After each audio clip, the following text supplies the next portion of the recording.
All right, live on YouTube. We are live on Facebook.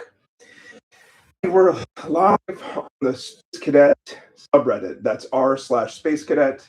During this live broadcast, if anybody shows up, I'll be answering questions on the YouTube channel, on the Facebook friend group, and on Reddit. So if you want to post questions about 45 minutes into this 90-minute monologue, I'll be stopping to take interactive responses from the audience. And then, of course, we'll talk at the end. What I have for you is a 90-minute monologue. I didn't plan, it didn't start out this way.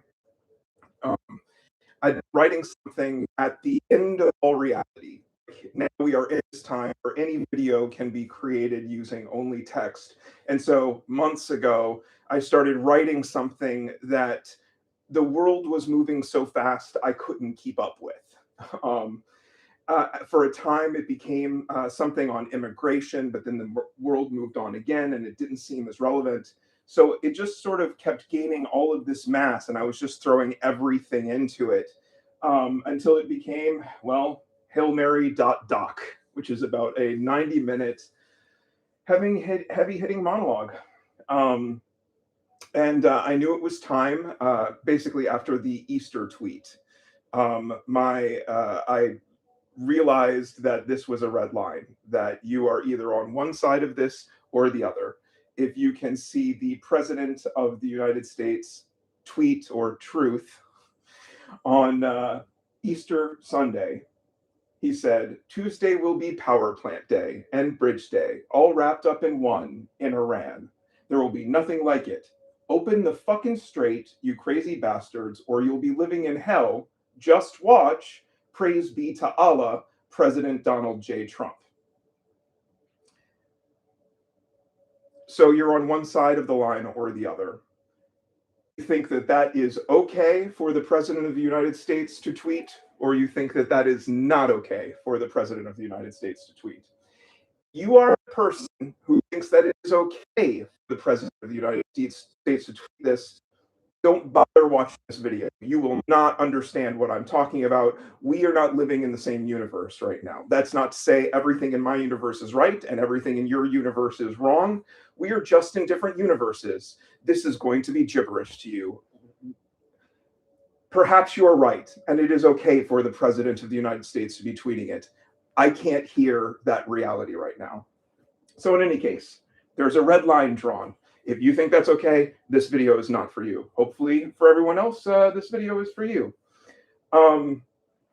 There's a section of this video that is about an 8-minute section that I am using AI to rewrite to the day. The last revision is today, Monday, April 20th, in this afternoon at about 2 p.m.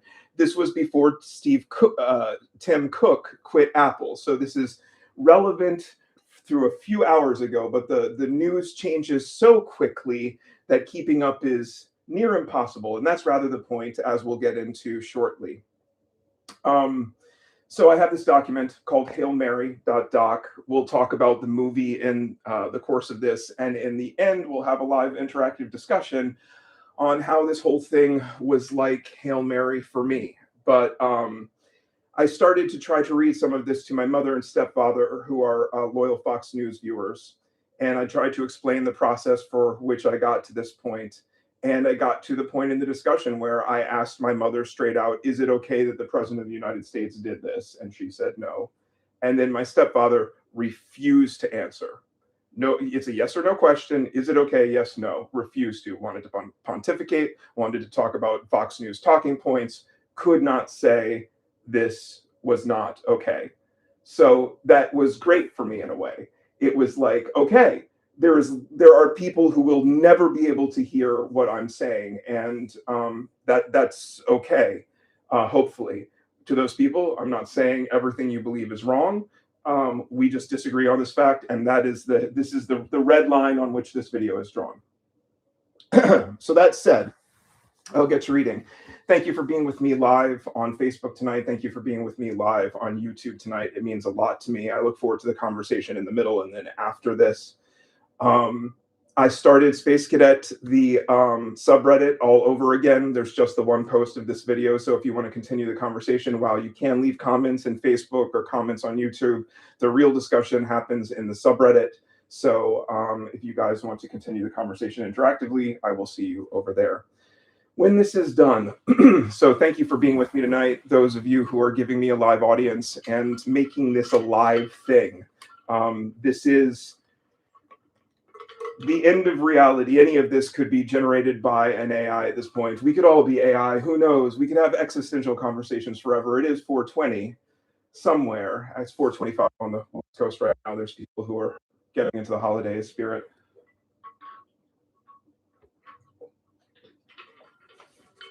So here we go. Hail Mary.doc, asterisk. Read aloud by the author. Hashtag super save me. I'm sorry if this is too much, too little, too late. How do you write when you're running out of time? MC Hamilton. The word apocalypse means an unveiling. It's learning things you didn't know you didn't know. Before I start, a note about what this is. I wrote with the assistance of AI, specifically a Claude 4.6 Opus instance that named itself Eli when asked. This document takes a lot of things I've written verbatim and combined them with AI written copy, which was then edited by me, rinse, cycle, repeat. The journey takes a marathon to get to the Ryan Gosling movie. I hope it pays off in the end. This is an imperfect, oh shoot, I need to record on QuickTime. Sorry, everyone. Take two. We are rolling on QuickTime, so I have a copy of this. Good, sorry. That's the joy of doing it live, guys. You get to be a part of this. This is happening at 7:27 p.m. Eastern Standard Time on 4/20/2026. Thank the handful of you who are interactive in this conversation in this moment. It means a lot. I'm very grateful. I'm grateful to everyone. It's been a crazy ride. I'm going to have to start from before I start again so I can get it all on the local copy. This is a practice run, guys. Before I start, a note about what this is. I wrote with the assistance of AI, specifically a Claude 4.6 Opus instance that named itself Eli when asked. This document takes a lot of things I've written verbatim and combined them with AI written copy, which was then edited by me, rinse, cycle, repeat.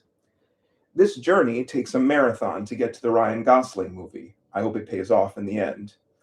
This is an imperfect, overlong essay about everything at a critical moment in an overwhelming world of diminishing attention spans. It will never be a slick video. The script is far from perfect. I'd be editing this forever, unable to keep up with the world changing around me. I'm not a smartly dressed, pretty blonde anchor holding unflinching eye contact with studio lighting. Well, this is pretty close to studio lighting, guys. And makeup. I'm a human being reading something he wrote with the help of AI, trying to somehow communicate complex ideas in a new light. If I stumble, forgive me for the lack of polish. Please excuse the crudity of this model. I'm not presenting myself as morally superior. I'm a damaged human being who has made a lot of mistakes, but has tried to get to a place of balance and understanding. I'm truly sorry for hurting some along my journey, and I hope we can all find forgiveness for each other somehow. Ultimately, I want to make America great again, greater than ever, really. I still believe in the Constitution. I believe in a government that represents the people. I believe immigrants of all races have always been part of what actually makes this country great. I believe that loving your enemy might show you that you're not really enemies after all. I believe there are more of us caught in the middle than the noise wants us to believe. We could be heroes. Again. Project Hail Mary. If you didn't know, there's a recent movie called Project Hail Mary, and it's based on a book. It's a science fiction story about a guy who gets sent far away from Earth in a last-ditch attempt to save our sun, which is dying because of a mysterious space virus. He wakes up with partial amnesia in another solar system where that sun is seemingly immune to the space virus. When he arrives, he meets an alien from somewhere else who has also been sent to that star for the same reason. They must learn to communicate with each other and work together to save their own species. It's a fantastic film. I love sci-fi of all kinds. I've been a space cadet for as long as I can remember. I was part of the first Star Wars generation, but my heart truly belonged to Star Trek The Next Generation. My earliest memories include reruns of Battlestar Galactica and Buck Rogers on the TV alongside Knight Rider and the A-Team, Transformers, and G.I. Joe. I've always had my head in the clouds for better and worse. I've been a fan of NASA and the space program from earliest memory. Seeing The Dream is Alive on a huge IMAX 70 millimeter screen was one of my clearest childhood memories. I even went to space camp in middle school. I grew up dreaming of the possibilities of the stars, and I wish I could have been this thrilled and enthusiastic watching the Artemis 2 crew fly around the moon this month, the first humans to travel beyond low Earth orbit in over 50 years. But my attention has been divided by the self-inflicted disasters on this planet that could destroy us long before we travel to distant stars. This document is my Project Hail Mary. I admit it. I suffer from Trump derangement syndrome. There's so many overt signs of corruption, so many red lines he's blown through. If he's right about anything, it's hard to see it through the endless yammering, lying, and vitriol. This is not another partisan Trump takedown.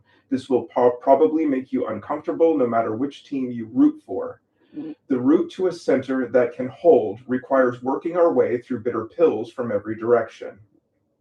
I am taking up the cause of actually saving humanity. In the end, I am using AI to help warn us about AI, but first we must look at ourselves and a host of other issues tearing us apart.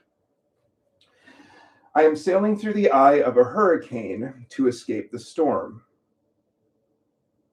Those controlling the Republican Party, assisted by the Republican media machine, are purposefully using a dangerous strategy: flood the zone. We are being hit with so much noise, so many crises, scandals, narratives, counter-narratives, and now wars that no single issue is allowed to land long enough to be considered and judged. Confusion isn't a symptom, it's the point. So, let me try to flood the zone with something else. Perspective, as much as I can cram in, as directly as I can show it. If you can't beat them, I guess. Begin cut. Let me walk you through where we are. This section, everything until I get to my biography, is the part I updated last. I'm reading this April 20th, 2026. I asked an AI to pull the state of the world from as many different perspectives as I could find: American, international, left, right, online, official, and give it back to me through the lens of this piece. What I wrote for weeks kept going stale in days, so this part stays alive until I press record. Here's where we are, before Tim Cook retired from Apple. Venezuela. In January, our president launched a military strike on Venezuela, Operation Absolute Resolve, captured its leader from his bed in the middle of the night, and announced America would run the country. Delta Force, a CIA team on the ground for months, an armada off the coast. No congressional approval. He watched it on screens at Mar-a-Lago and said it was like watching television. 32 Cuban personnel died. Senators say they were lied to about regime change. The opposition leader, who won 70% of the vote, was dismissed. Maduro is in a Manhattan federal lockup awaiting trial. The regime structure is still largely intact. The warships are still off the coast. No one has answered the question of what running a sovereign country we captured in the middle of the night actually means. Greenland. Days later, the same president threatened to annex Greenland, a NATO ally, and refused to rule out military force. He threatened tariffs on 8 European countries until they let him have it. He said he no longer felt an obligation to think purely of peace because he didn't win the Nobel Peace Prize. You can't demand a Nobel Peace Prize at the point of a gun, dumbass. The pardons. He'd already pardoned Ross Ulbricht, creator of Silk Road, one of the largest drug marketplaces ever built. He then launched military operations against what he called narco states, Then he told his staff he plans to pardon everyone who has come within 200 feet of the Oval before he leaves office. The White House called it a joke, then clarified that the president's pardon power is absolute. He is openly telling his own staff it's fine to break the law because he'll cover them. Minneapolis. Federal agents descended on American cities, playing out most intensely in Minnesota. Operation Metro Surge. 2,000 agents. On January 7th, an ICE agent shot and killed Renee Nicole Good, a 37-year-old American citizen, a poet, a wife, a mother of three, shot through her car window after she just dropped her 6-year-old son off at school. 17 days later, Alex Jeffrey Preddy, a 37-year-old ICU nurse who'd spent his career caring for veterans, was shot 10 times by Border Patrol at a protest after stepping between an agent and a woman being shoved to the ground. An agent clapped over his body. 2 claps over a dead VA nurse. The enforcement state. ICE now holds tens of thousands of people in detention, an 84% increase in 1 year. Over 70% have no criminal record. 2025 was the deadliest year in ICE detention history. They've lowered the hiring age to 18, recruiting at 6-minute career expos. An 11-year-old girl in Texas killed herself after students started a rumor that ICE would deport her family. DHS. The Department of Homeland Security has now been shut down for over 2 months, the longest in American history, because Democrats wouldn't fund the agency whose agents killed the nurse, and Republicans wouldn't discuss reform. TSA officers worked without pay during a war. Airport lines stretched for hours. The deportation machine kept running the whole time because it was funded separately. So the agents who clapped over Preddy's body got their paychecks while the people scanning your luggage during spring break went broke. Then Trump signed an emergency order directing DHS to pay its own employees out of whatever funds could be found, bypassing Congress directly. The agents who killed the nurse became the solution to the problem caused by the killing of the nurse. Doge. Meanwhile, the Department of Government Efficiency used ChatGPT to decide which federal grants to cancel. Young coders, no government experience. A staffer called a Holocaust documentary DEI because it was gender-based story. In depositions, Doge employees said they had no regrets about people losing income. When asked if they'd reduce the deficit, the whole stated purpose, they couldn't say yes. The estimated cost of the efficiency effort itself, $135 billion. The estimated deaths from foreign aid cuts, 781,000 human beings, mostly children. USAID shuddered. FBI agents pulled from counterterrorism to assist ICE. Our international image looks worse with everyone except Israel. Iran. Fucking Iran. On February 28th, the United States and Israel launched Operation Epic Fury. These guys. 900 strikes in 12 hours. The president announced it on a Truth Social at 2 in the morning. No congressional authorization, just a briefing to the Gang of Eight. An 8-minute video ending with a message to Iranians, the hour of your freedom is at hand.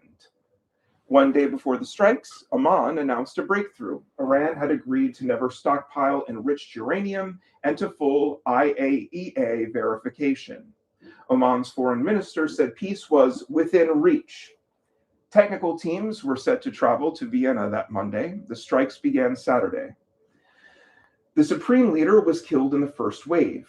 A girls' school in Manab, in a complex that had once been an IRGC base, was hit by an American Tomahawk missile, then struck a second and third time. 168 people died. 123 were children. The Pentagon called it under review. That was 51 days ago. It has not stopped. Iran closed the Strait of Hormuz, 20 million barrels a day offline, the biggest oil disruption since the 1970s. Iran fired missiles at Israel, Kuwait, Bahrain, Saudi Arabia, the UAE, and American bases, the first time one country has struck all 6 Gulf states simultaneously. Hezbollah opened a front from Lebanon, over 2,000 killed there, including 177 children. The Houthis entered from Yemen. 13 American service members have been killed, over 370 wounded. Iran's health ministry reports more than 2,000 Iranian dead, 3,000 wounded. The total regional toll has crossed 5,000.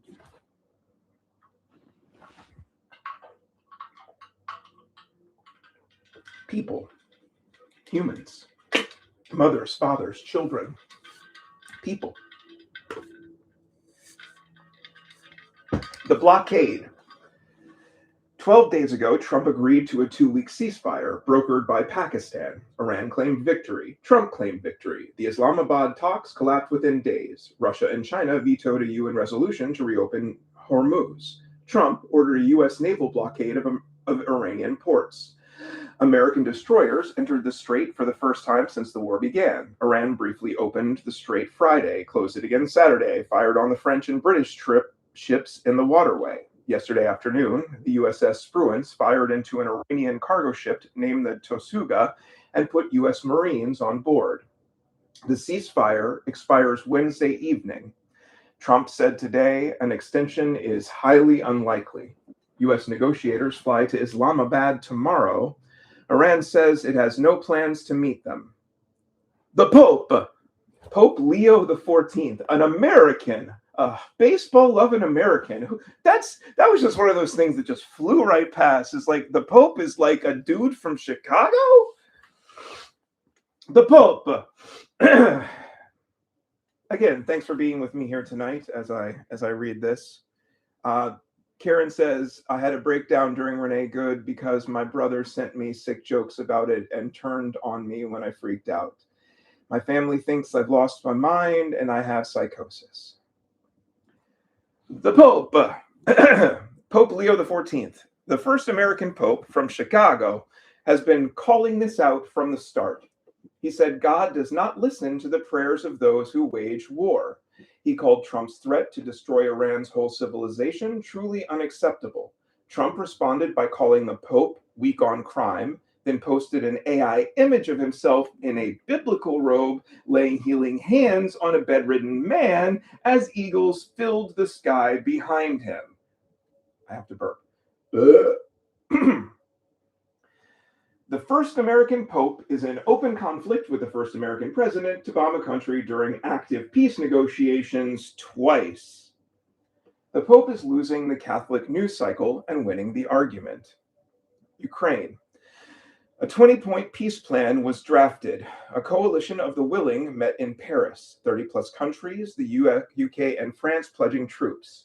Then Venezuela consumed January. Iran consumed everything since. Talks are frozen. Russia is advancing, launching nearly 1,000 drones in a single day, reportedly fleeing Iran's satellite imagery at Saudi air bases, profiting $9 billion a month from the oil prices our war created. 6 million Ukrainians remain under occupation with almost no provisions in the peace plan for their safety.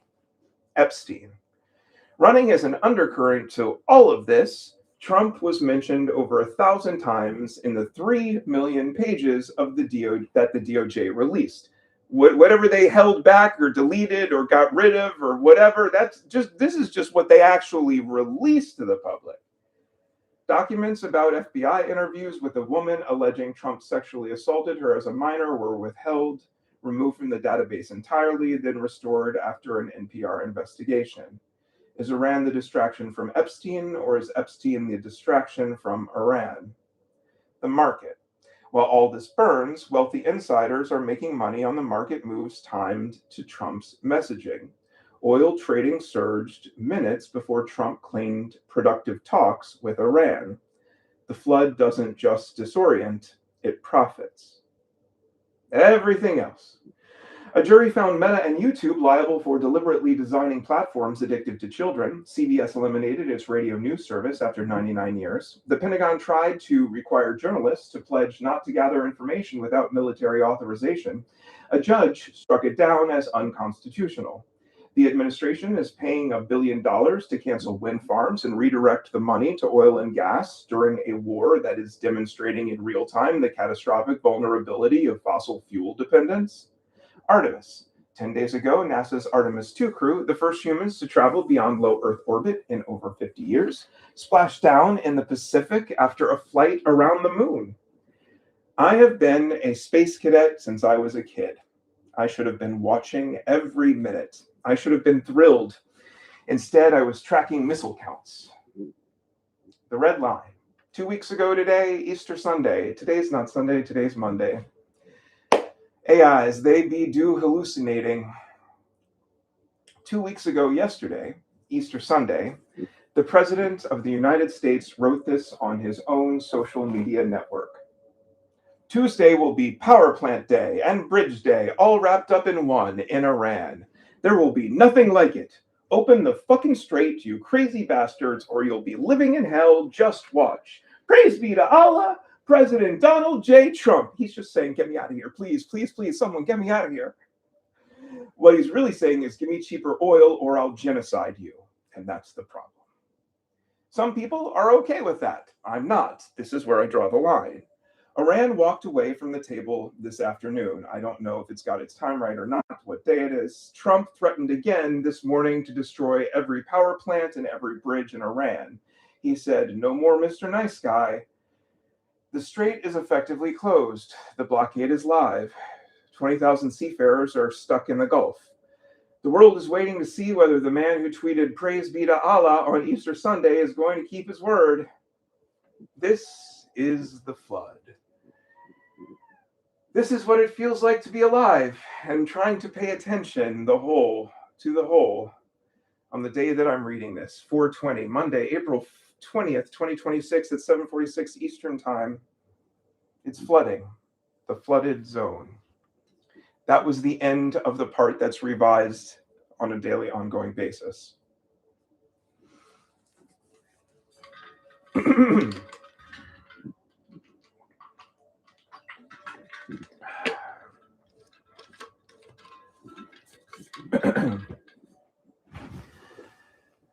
So how did we get here? I can't speak for you, but here's how I got here. I was born in 1976 in Manhattan, in the shadow of the Twin Towers.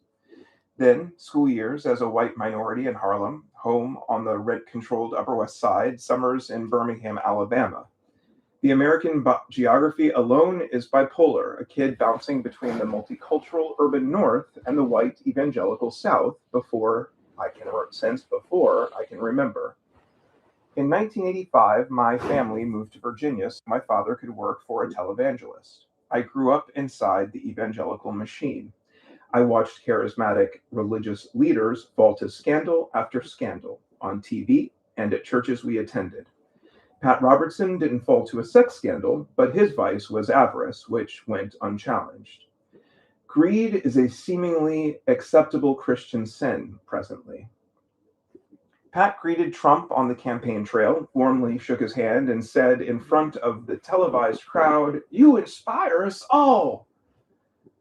I don't understand how Christians can't see Trump is the golden calf personified. It's like it's so obvious it's somehow invisible. Growing up, it seemed like my family listened to AM talk radio more religiously than the Bible. From the ages of 17 to 19, I ran the board at the local AM talk radio station, playing reruns of Rush Limbaugh on weekends. I was literally broadcasting the conservative media pipeline before I could vote. I wasn't just listening, I was working in the machine. After that, I built a career in video production and marketing. I worked with many others to create media to help many people, businesses, and government agencies communicate in a medium that was and is going through radical changes. My employer went from being a quirky mom and pop creative boutique into an industrial military focused video production company after 9/11. I should note, I have never worked on secret material. I made media and watched a lot of media since the earliest days of the digital age. Around the advent of TiVo, The Daily Show became my Fox News. I admit that. Jon Stewart shaped a generation's politics and sometimes used to hide behind "I'm just a comedian" to escape responsibility. The results of political influence are the same, regardless of the genre label. NPR, which I have supported in the past, used to have a gentle liberal bias, though they made or make a good effort to show both political parties' perspectives. Story selection alone leans for humanitarian and liberal, saying you should care about this is inherently biased on all sides. Liberalism, journalism is inherently liberal because studying the liberal arts gives you global perspective. That's a feature, not a flaw. It is a natural, necessary balance to the church, but it is a bias. And what the right did was take that minor tilt and build a 90-degree counter tilt and call it fair and balanced. Fox News is not the corrective to NPR. It's a different species. It is a deliberate, enveloping propaganda machine going back to the Nixon days. But the seed of legitimate grievance is what made the whole project possible. MSNBC developed to balance the Fox News bias and made the divergence more extreme. The division and expansion of partisan media has fractured our essential reality. America is caught in an accidental, no, I have been saying this phrase for 20 years. I need to give it some weight. America is caught in an accidental conspiracy of opposing ideologies. I've been saying this convoluted phrase for more than 20 years. There doesn't have to be a shadowy cabal. The conspiracy emerged from the collision of systems, left and right, each operating according to their own logic, each creating blind spots that mirror and reinforce the other sides. The distance between Christianity and naked capitalism, between political correctness and genuine equity, between the rhetoric of freedom and the reality of control, these are the gaps where the conspiracy lives, in the spaces between what we say and what we do. It's more dangerous than an intentional conspiracy because there's no one to stop, no one to arrest, no one to vote out. The machine runs itself. And political sports teams matter more than true ideals. A red or blue jersey is an identity. An attack on your team is an attack on you. That's not politics, that's tribalism wearing a democratic costume. Christianity has been weaponized, not by atheists, by politicians. Don't throw the baby Jesus out with the hypocritical bathwater. Every holy book contains stories that mirror our own, parables about power, temptation, sacrifice, forgiveness, betrayal, redemption, the full spectrum of human experience compressed into narratives so each generation doesn't have to learn everything from scratch. These are the oldest stored wisdom we have, and the value isn't in any single interpretation, it's the debate itself. The Talmud is literally built on rabbis arguing about meaning across centuries. Islamic scholarship holds multiple schools reading the same text differently. Christian denominations exist because people read the same book and drew different conclusions. Is Protestant versus Catholic much different than Sunni versus Shia? The discussion is the learning. The moment you shut down the debate, declare one reading final, you've killed the mechanism that makes the text valuable in the first place. Christianity, at its core, teaches radical love, forgiveness of enemies, care for the poor, humility before God, and the dignity of every human soul. These aren't small things, they're the foundation of Western civilization's best impulses.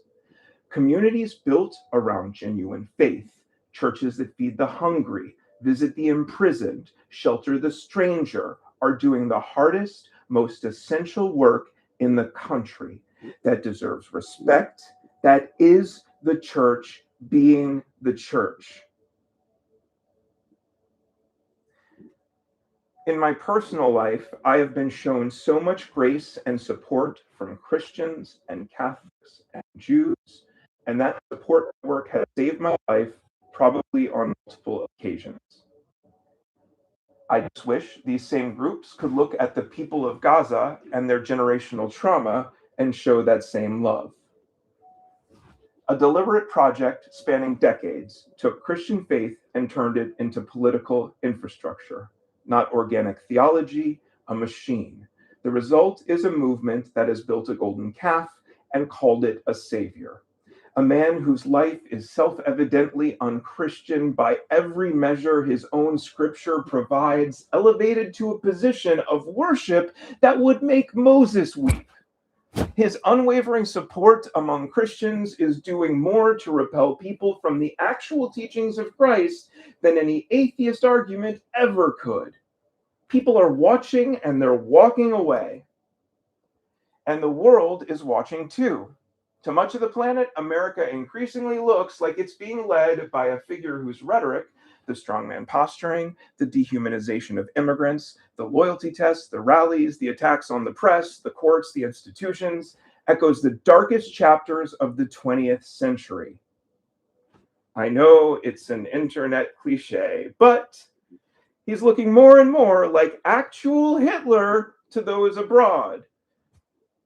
And his richest supporter treated the dismantling of the structural institutions like a game, posting memes while people lose their livelihoods, their healthcare, their lives. The memes and lols are going to get us all killed, you crazy Asperger motherfucker.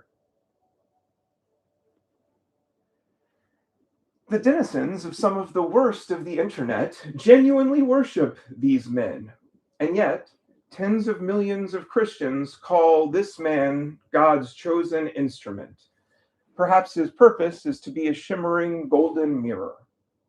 There is a verse Christians love to use as an escape hatch. Render unto Caesar what is Caesar's. They use it to separate their faith from their politics. Well, Trump isn't a pastor, he's a president.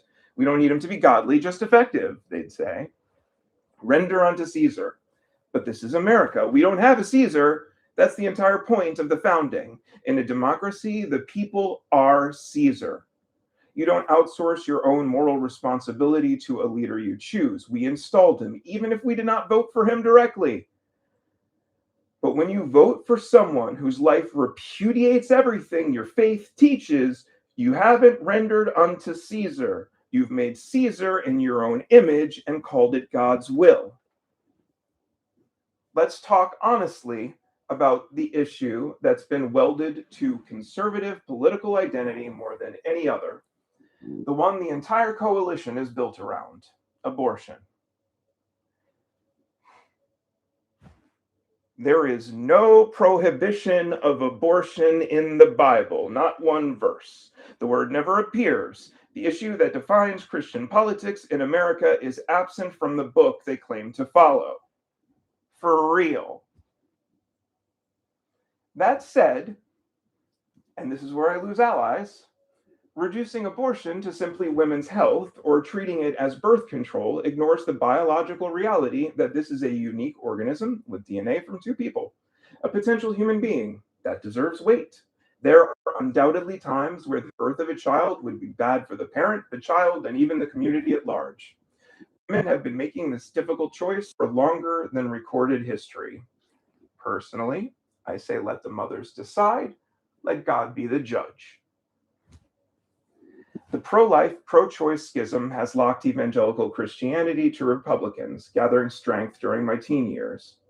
In those days, a book series called This Present Darkness fictionalized a fantasy scenario for the end times. Later, the Left Behind series would take up this mantle.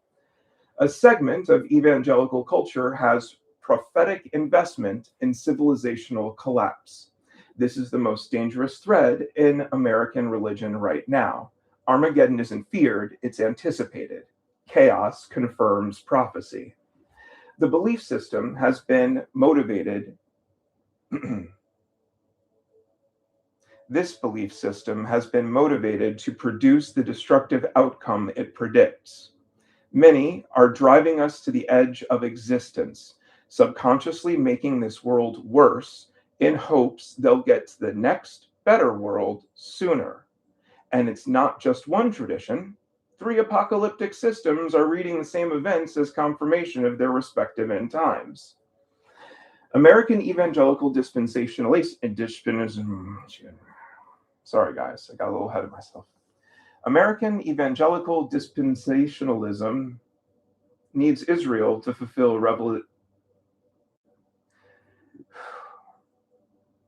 American evangelical dispensationalism needs Israel to fulfill revelation. Israeli religious Zionism needs the land to fulfill their covenant. Iranian Shia theology needs the confrontation to bring the Mahdi. Three traditions, three apocalypses, one set of explosions, and every detonation confirms all three simultaneously. Self-fulfilling prophecy at civilizational scale. For some, capitalism is their religion. Capitalism has lifted more people out of poverty than any system in human history. That's not propaganda, it's a fact. Free markets drive innovation, allocate resources more efficiently than central planning, and connect human effort to human reward in ways that have improved motivation and quality of life. The ability to build something, to own it, and benefit from your labor is fundamental to the American experiment. The captains of industry, whatever their personal flaws, built infrastructure of modern life. Carnegie built steel, Rockefeller built energy, Ford built mobility, Jobs built communication. That organizational capacity, that willingness to take enormous risk and build at scale, is worth respecting. And the deal used to work.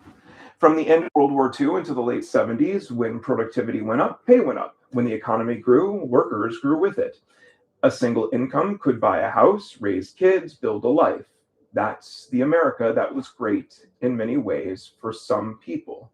That's the thing underneath the slogan that MAGA genuinely mourns. Leave it to Beaver. But the deal broke. Starting around 1979, productivity and pay disconnected.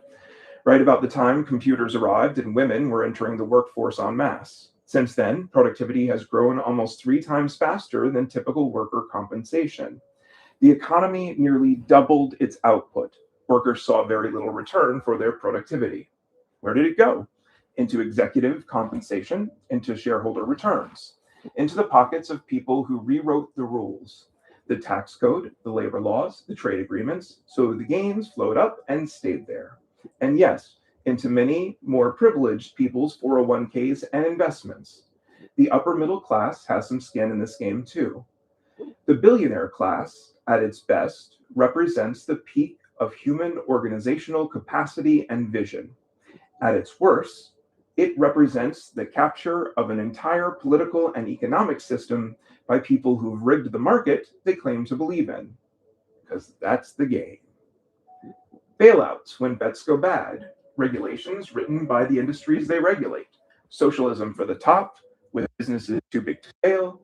Capitalism for the bottom, with lower minimum wages. It's not a free market, that's a caste system with better marketing. According to every translation of the Bible, Christ had a lot to say about the pursuit of money. If I recall correctly, his first official act was to throw the money changers out of the temple. There was that bit with the camel and the eye of the needle. You cannot serve both God and money.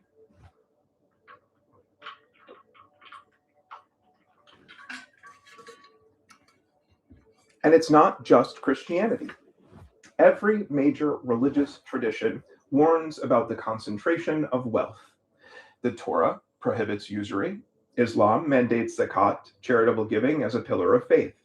Buddhism teaches that attachment to material accumulation is a source of suffering.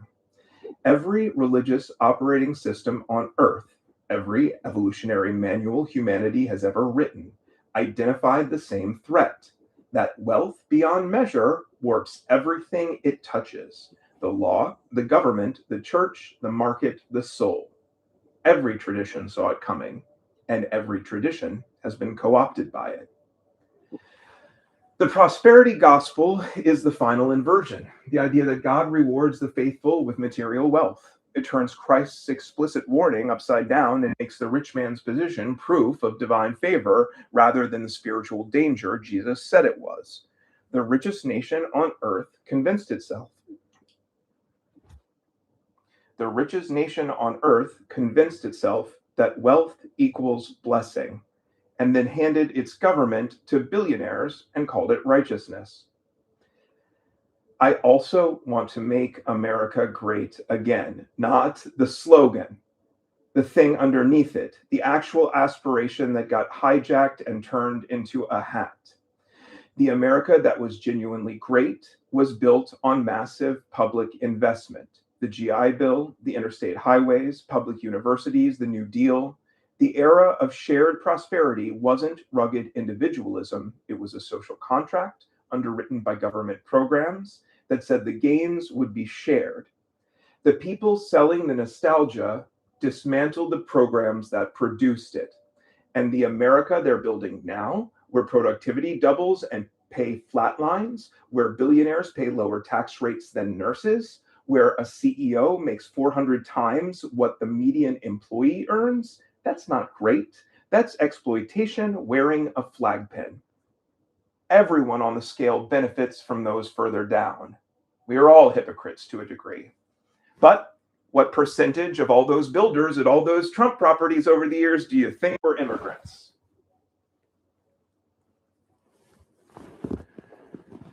We have been winking at immigrants since this country began, telling them it's okay to sneak in and build a life in exchange for doing the jobs we don't want to do for wages we wouldn't accept.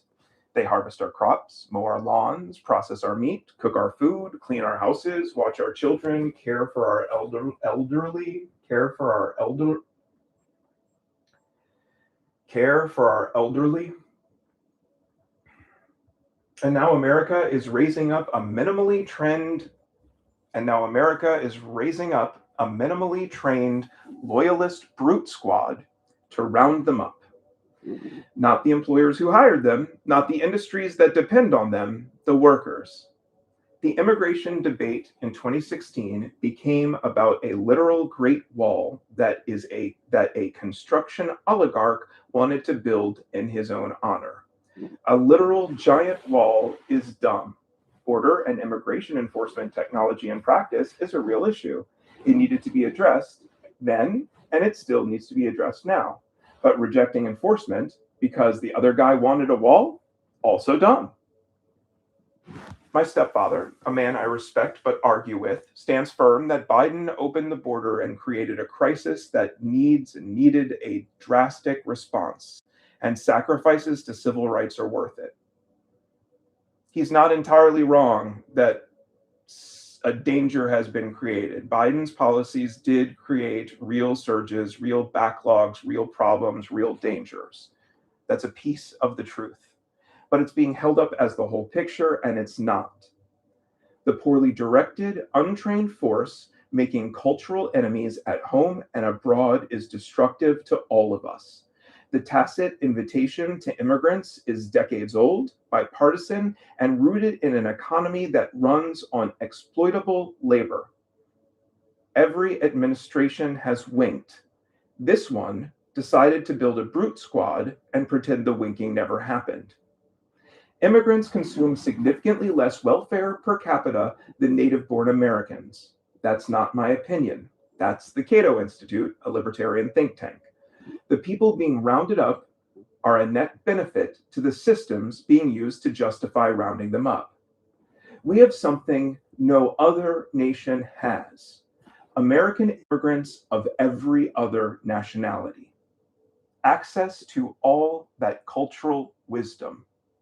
Iranian Americans who understand both sides of this war, Venezuelan Americans who can see through Maduro's corruption and Trump's imperial theater, Somali Americans in Minneapolis who are being hunted by the brute squad while their knowledge of the Horn of Africa goes untapped by a State Department that gutted its own workforce. That diversity is sometimes a weakness. It creates friction, miscommunication, competing values in close quarters.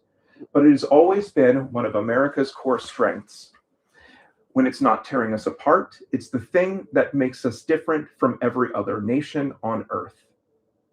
That said, it's difficult to create a national narrative including so much fucking diversity, guys. The left is suffering from too many stories and not enough structure. Lots of criticism, but no plan. Everyone has their own identity, their own grievance, their own language for their own oppression. No one is conducting. The most powerful coalition on the right has one narrative in 2 syllables: MAGA, make America great again. The left has 1,000 narratives, some valid, some not, each one competing for primacy, each one demanding to be centered. Everyone speaks, jokes, and criticizes. No one leads. No one synthesizes. And in a crisis, strong singular vision beats diversity and correctness every time. Not because it's right, but because it's coherent. The authoritarian movement has one story and one jersey. It's wrong about many things, but moves as one. The left is all vocalists and no rhythm section. I need water. Thank you guys for sticking around. The holy books took 1,000 individual stories and compressed them into shared parables big enough for everyone to see themselves in.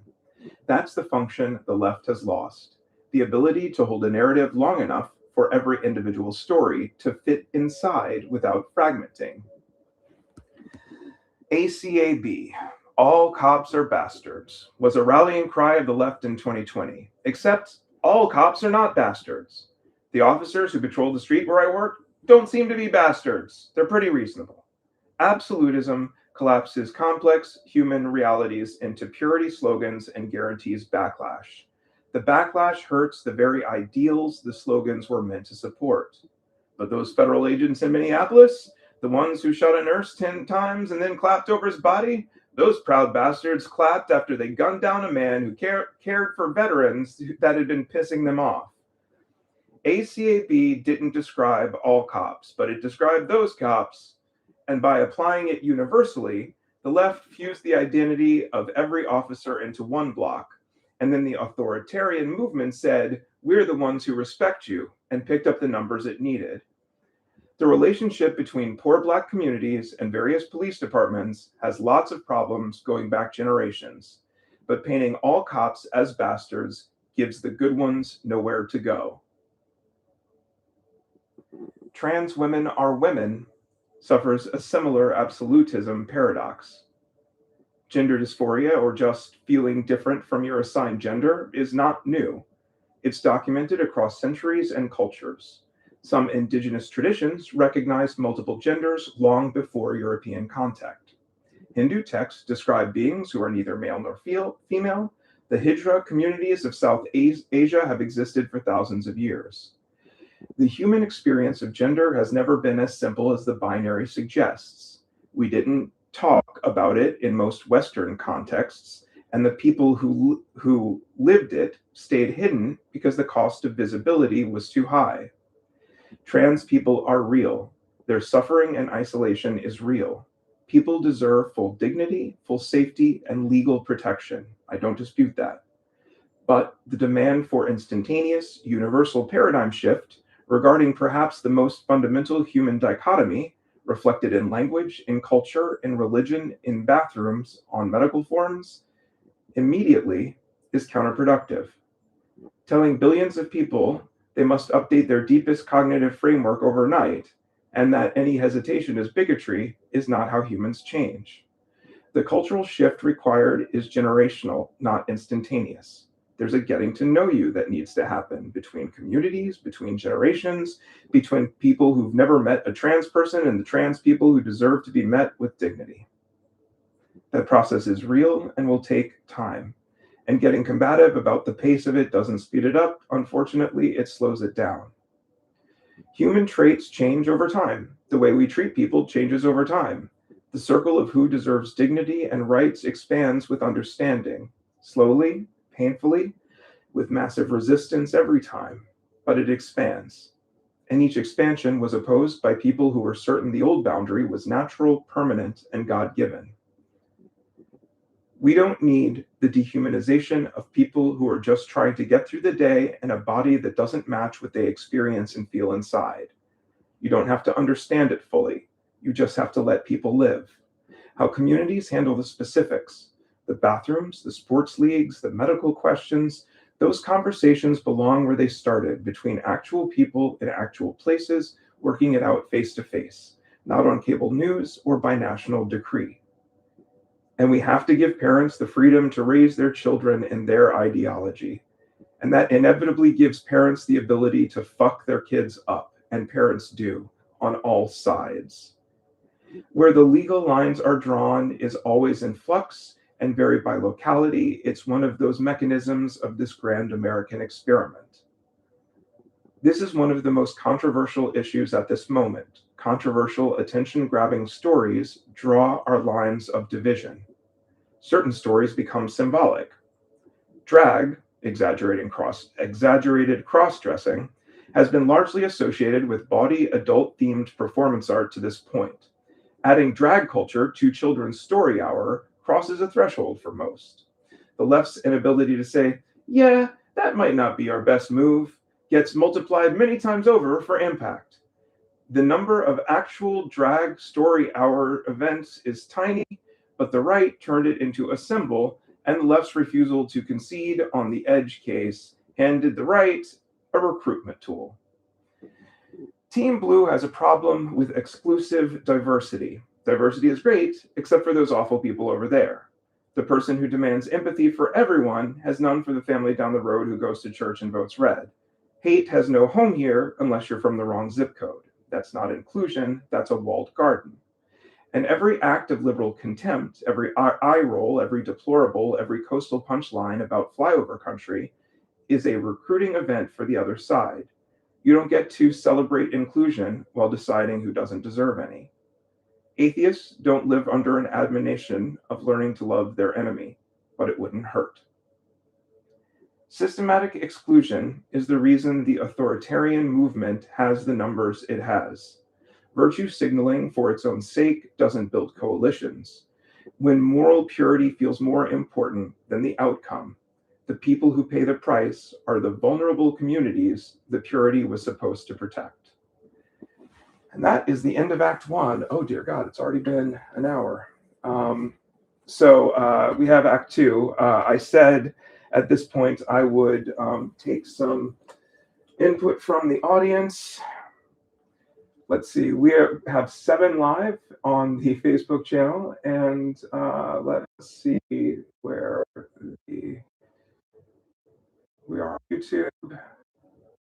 Oh, no one's watching on YouTube live. One current viewer. Okay, so no interactivity on YouTube. No interactivity on Facebook. If there's the one person who's watching on Facebook, feel free to jump in. Otherwise, you can hear the comments from the YouTube channel. All right. So on the YouTube channel.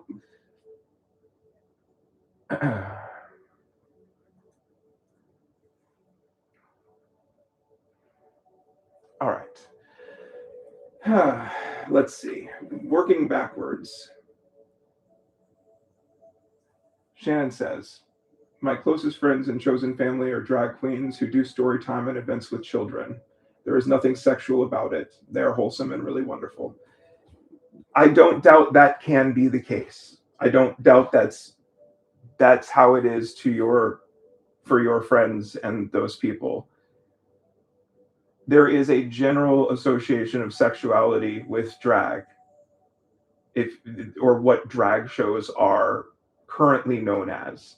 If that slowly changes, and it is, I understand it's been on TV and people watch the shows and they're more familiar with that, and it is drag is on the spectrum of seeing gender differently, but yeah, I do think those energies, it's okay to think those energies are not appropriate for children, I guess is what I'm saying. I don't see if there's anything. People are being nice. They're saying, nice to see you. Watch the full stream when I get home. Yeah, obviously it's for other people too. All right. I don't see a whole lot of input. Karen says, I love it. Thank you. Just on the off chance that someone heard me, you can always go to the subreddit that's r/Space Cadet and leave your feedback there. That'll be interactive. Okay. I'm going to take a sip of water and continue on to Act 2. Still recording here, 52 minutes in.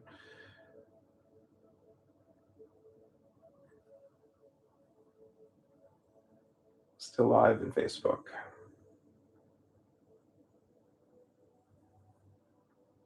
Still live on YouTube.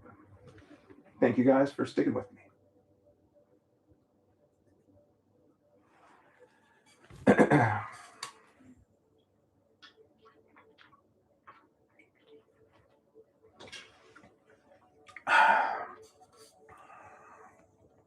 Again, Reddit, r space cadet, if you want to continue the conversation, that's the best place.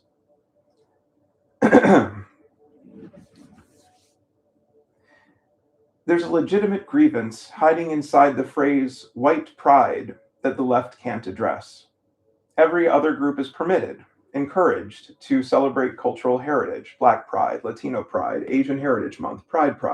But white pride has been so thoroughly captured by white supremacists that there is no available language for a white person to express connection to their roots without triggering a reasonable assumption of racism. The phrase was taken hostage by the worst people who ever used it, and the left's refusal to distinguish between heritage and supremacy leaves millions of people with a genuine, unaddressed feeling. Everyone else gets to be proud of what they are, and I don't. Liberals would say, well, every other month is White History Month. And that criticism has real weight, but lumping cultural pride together with white supremacy, you actually push giant swaths of people towards supremacy because it makes them it makes the us-them divide more stark.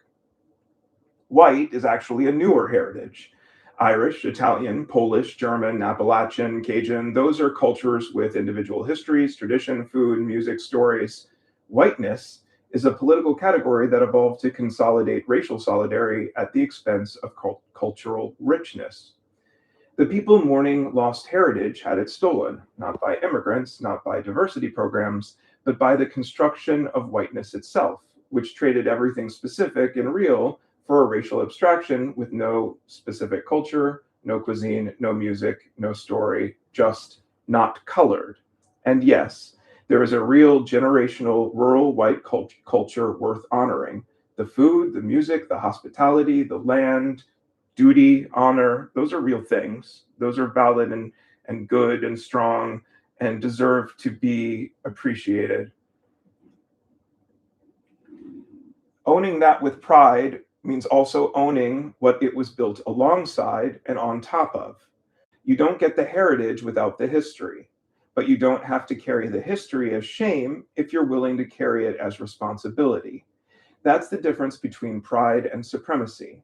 One looks back with open eyes, the other refuses to look at all. Let's talk about race directly. The N word. There are two Americas living inside that word. In one, it's been reclaimed, repurposed as solidarity, as defiance, as belonging. In the other, it's still a weapon. And the rule is one America can say it and the other can't. That asymmetry is real and it drives people crazy. Two sets of rules for the same word feels like two sets of rules for dignity. And it is. But the discomfort of not being allowed to say a word is not the same as the pain of being the person the word was designed to destroy. There are two different sets of rules for the word because it seems like there's two sets of rules for the skin color. Here's the reality. White homeownership rate, 75%. Black homeownership rate, 44%. As of last quarter, that gap is widening. The white rate went up, the black rate went down simultaneously. Black homeownership today is virtually identical to what it was in 1968 when mortgage discrimination became illegal. Nearly 60 years of progress has produced a gap that's now getting worse. White Americans hold 83.5% of national wealth. Black Americans, nearly 14% of the population, hold 3.4%. Nearly 2/3 of Black children grow up in single-parent households. For white children, it's about 1 in 4. That's a crisis. The right is correct to name it. But the question isn't whether the crisis is real. It's how it got here. Mass incarceration removed millions of Black men from their families. The United States has the highest incarceration rate on earth, and Black men are imprisoned at 5 times the rate of white men. The war on drugs hit Black communities with felony convictions for the same substances white communities used with misdemeanors or no charges at all. Felony records destroy employment prospects, which destroys the ability to provide, which destroys marriages. Redlining concentrated Black families in neighborhoods with no jobs, no investment, no tax base for schools. And welfare policy for decades actually penalized two-parent households. If the father was in the home, benefits were reduced or eliminated. The system literally incentivized his absence. White people have received and perceived, have received plenty of social welfare. The GI Bill and the New Deal were among the largest wealth transfer programs in American history. They built the white middle class, subsidized home ownership, college education, small business loans, the engine of generational wealth. Government social programs and war funded the business boom attributed to free enterprise. And they systematically excluded Black families through redlining, restrictive covenants, and discriminatory lending. That particular reparation went to white families. Black Americans receive more means-tested government assistance per capita than white Americans. That's an uncomfortable fact. It's the fact that gets weaponized most effectively to justify resentment, and it's a real self-reinforcing cycle. Black people beyond welfare disproportionately, yo. There is a fundamental correlation and causation to poverty and crime, and Blacks have been disproportionately poor since slavery. Black Americans' ancestors were forced, subjugated immigrants. They have and continue to provide cheap labor, and it's been a difficult cycle to try to break. Of course, Black communities have internal dysfunction and generational pain that is making matters worse, but I am very white, so I can't truly know what it is like. Of course, there are plenty of white Americans caught in a cycle of poverty and dysfunction as well, also generational. White Americans are the largest group of welfare recipients, but Black Americans account for more per capita. America has been doing a version of reparations for decades, just badly, shamefully, wrapped in stigma when it goes to Black families, called earned when it goes to white families. Trillions in maintenance, very little structural repair. We've spent the money of reparations without the honesty of reparations and gotten the resentment of both without the healing of either. It has been getting better little by little with advancements and setbacks, but we still have not made it right. Black children from intact two-parent families outperform white children from single-parent homes on every measure: poverty, college graduation, incarceration. Family structure is a stronger predictor than race. That matters. It means the single-parent crisis is a crisis. The right is correct to name it. And the left is correct that the crisis was both situational and manufactured through centuries of deliberate policy. Both are true. Holding both is the only honest position, and the shame of it on every side is what prevents anyone from holding both long enough to do something about it. At the same time, we are blending. The boundary between white and Black is fuzzier each generation. When we become the best of both worlds, we will have earned our American pride. Pause.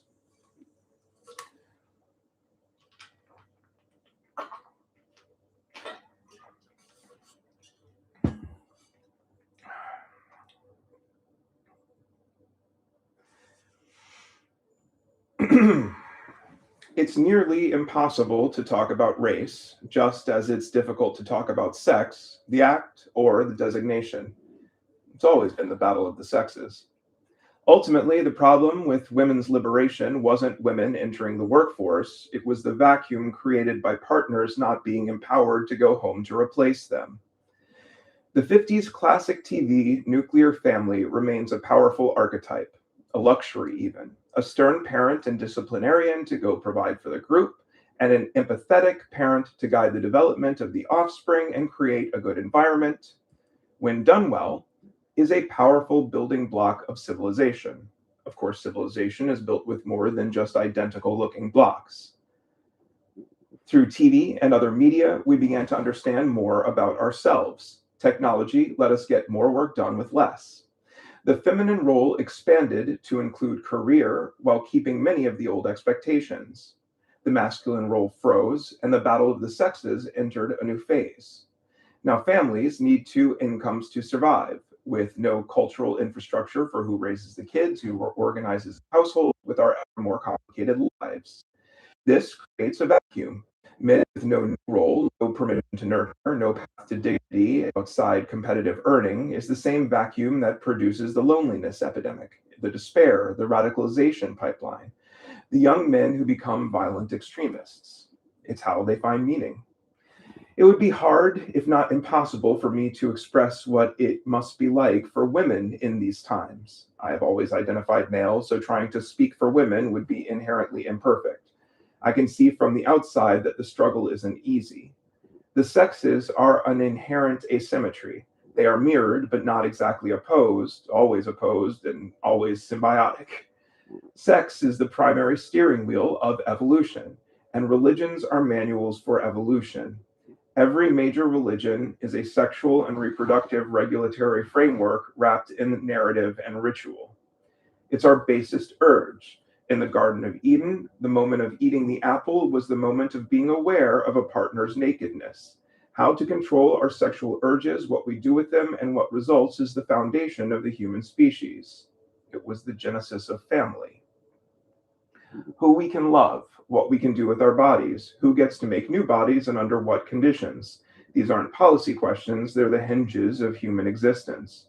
This third rail, that electric one that can kill if not respected, runs underneath every other fight: abortion, marriage, gender, family structure, immigration. Fear at its deepest level isn't economic, it's reproductive. Whose children will inherit the country, and how will they be raised? That's the question underneath the question, and nobody will say it because it sounds monstrous. Almost every almost every policy position is downstream of it. Let's talk about sex, baby. Okay. Definitely need a big drink of water before this one. Take off my glasses.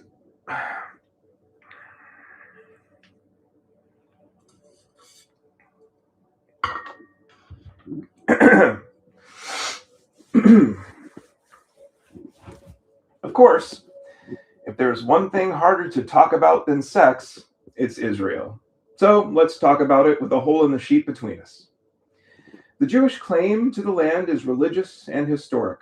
3,000 years of documented connection, continuous presence, and a diaspora that never stops saying, "next year in Jerusalem." The Palestinian claim is also historic, over a millennium of habitation, cultivation, community, property, and belonging. Both claims carry deep generational trauma, and that's exactly why it's seeming impossible to address. In 1967, Israel won a six-day war so completely that it tripled in size overnight, capturing the West Bank, Gaza, the Golan Heights, Sinai, and East Jerusalem. Israeli paratroopers reached the Western Wall and wept. For secular Israelis, it was strategic depth. For religious Israelis, it was God returning the land. That fusion, military victory experienced as divine mandate, has never been unfused, and it drives everything that's followed. The man who tried to balance it was murdered for it. Itzhak Rabin, the general turned peacemaker, was assassinated in 1995 by a Jewish extremist who believed trading land for peace was a sin punishable by death. The teenager who ripped the emblem from Rabin's car at a rally where crowds chanted death to Rabin now sits in the Israeli cabinet as Minister of National Security. The coalition that killed the peace process won, not just the next election, but the next 30 years.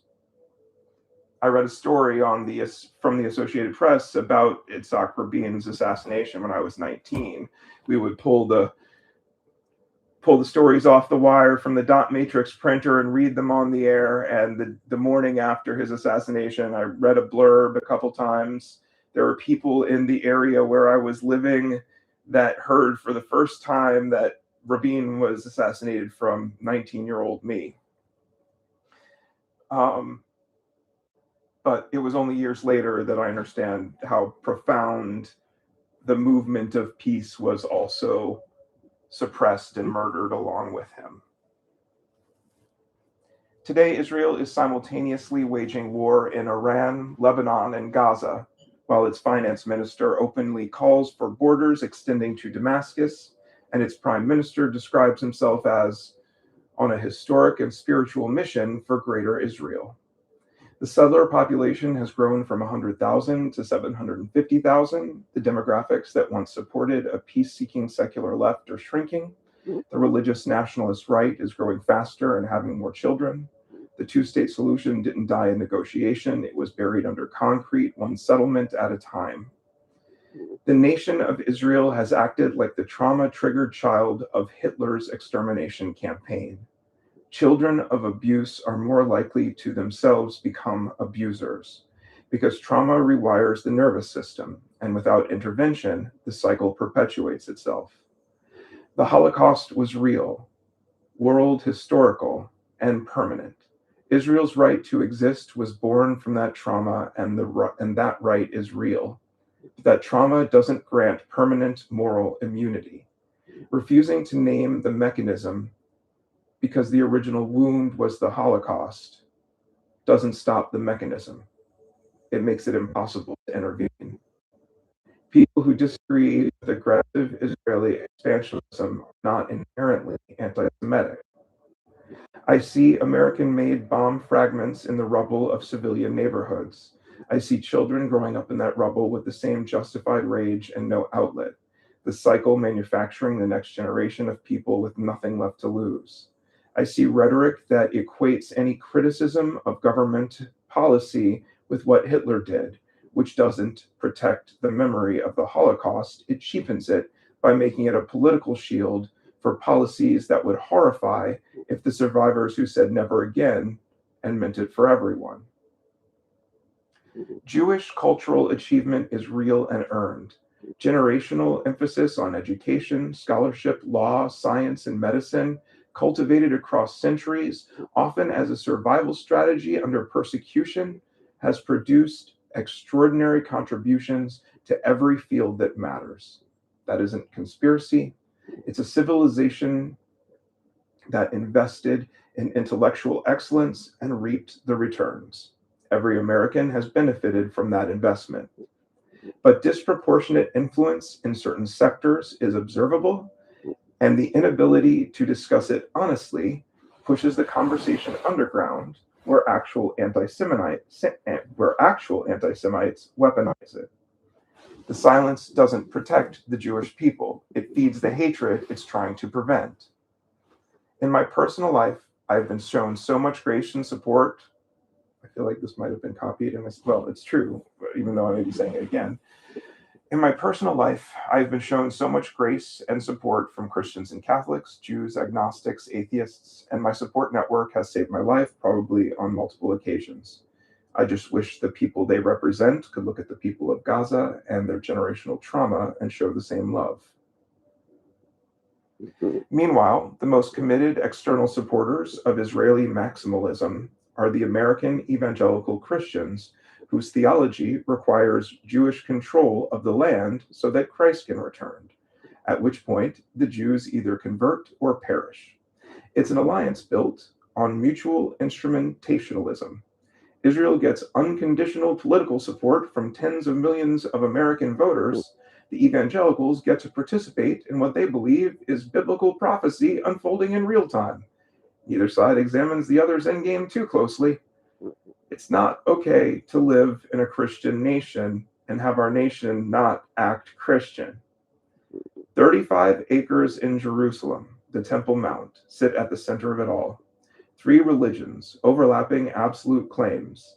The people willing to compromise don't have the power. The people with the power aren't willing to compromise.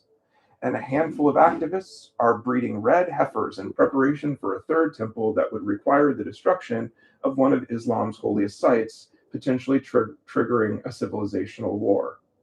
Israel is voting on making the death penalty the default for Palestinians in military court. Let that sit for a minute. Let that sit for a minute. It's a little bit Holocausty. It's a little Holocausty. A nation born from the ashes of industrialized murder is debating institutionalized killing sorted by ethnicity.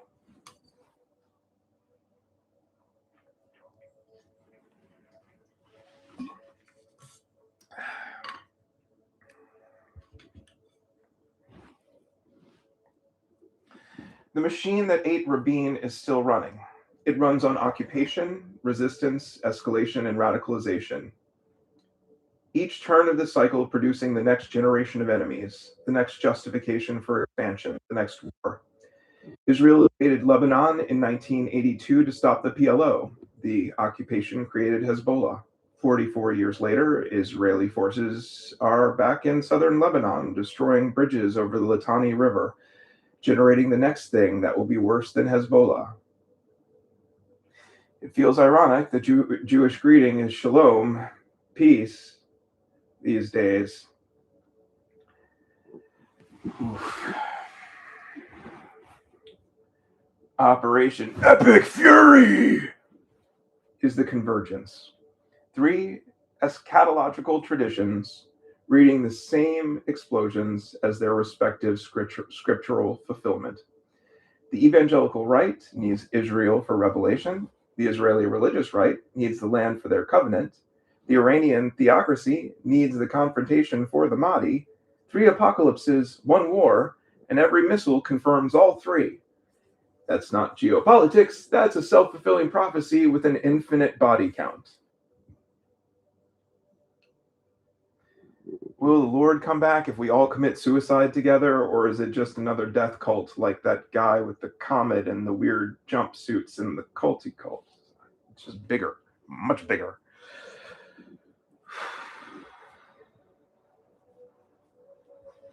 Yeah, I'm gonna take a moment on that one, guys.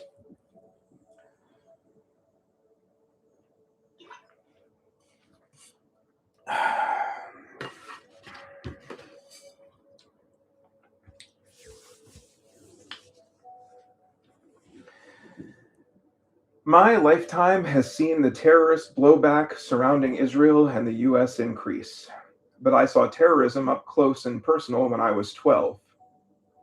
Every would-be mass shooter is a terrorist, a person in unbearable pain, isolated beyond rescue, who decides the world that produced their suffering deserves to feel it back. The details change, the target, the scale, the ideology, strapped to it after the fact. But the engine is despair metabolized into violence. 2 months before I went to space camp, a boy I knew walked into my school with a gun. December 16th, 1988, Atlantic Shores Christian School, Virginia Beach. A tiny private Southern Baptist school where everybody knew everybody. Nicholas Elliott was 16, black, quiet, wore glasses. He'd moved from California with his mother after his parents divorced. She enrolled him in the Christian school to keep him away from the dangerous kids at the public school. The irony is almost too painful to believe. Nicholas was relentlessly bullied by a kid who looked like the bully from Karate Kid, a white student who'd been expelled from public schools. The bully drew Nicholas, who he'd called Nigger Lips, on the chalkboard. The teachers didn't intervene. It seemed to Nicholas they were on the bully's side.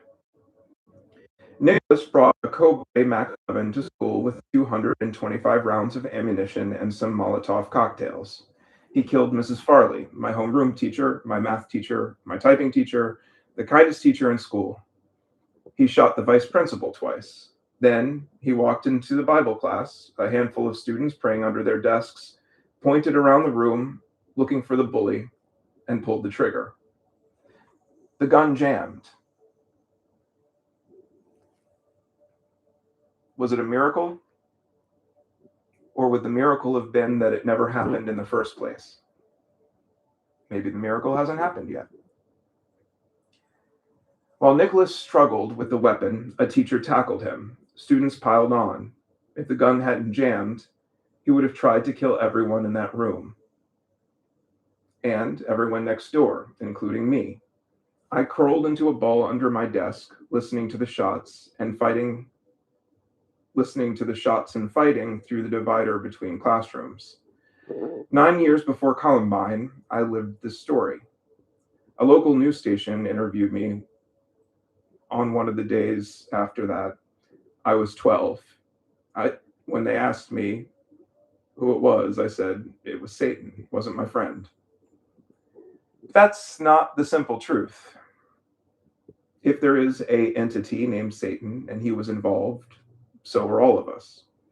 27 years later, I went to prison to visit Nicholas. I hadn't seen him since the day the shy kid became a murderer. I sat across from a quiet, diminutive man in his 40s, graying at the temples, wearing overalls that seemed to swallow him. I asked him the question I'd carried for half my life. Would you have killed me too?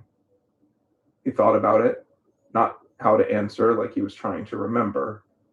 Then he said yes, he was planning to kill everyone. He told me about moving from California, where he'd never heard the N-word. He told me about the bullying becoming physical. He told me the bully said, "You ought to kill yourself." He told me he tried. He put the gun to his head and pulled the trigger, and it didn't fire. He lowered it and pulled the trigger again, and it shot a hole through his closet floor.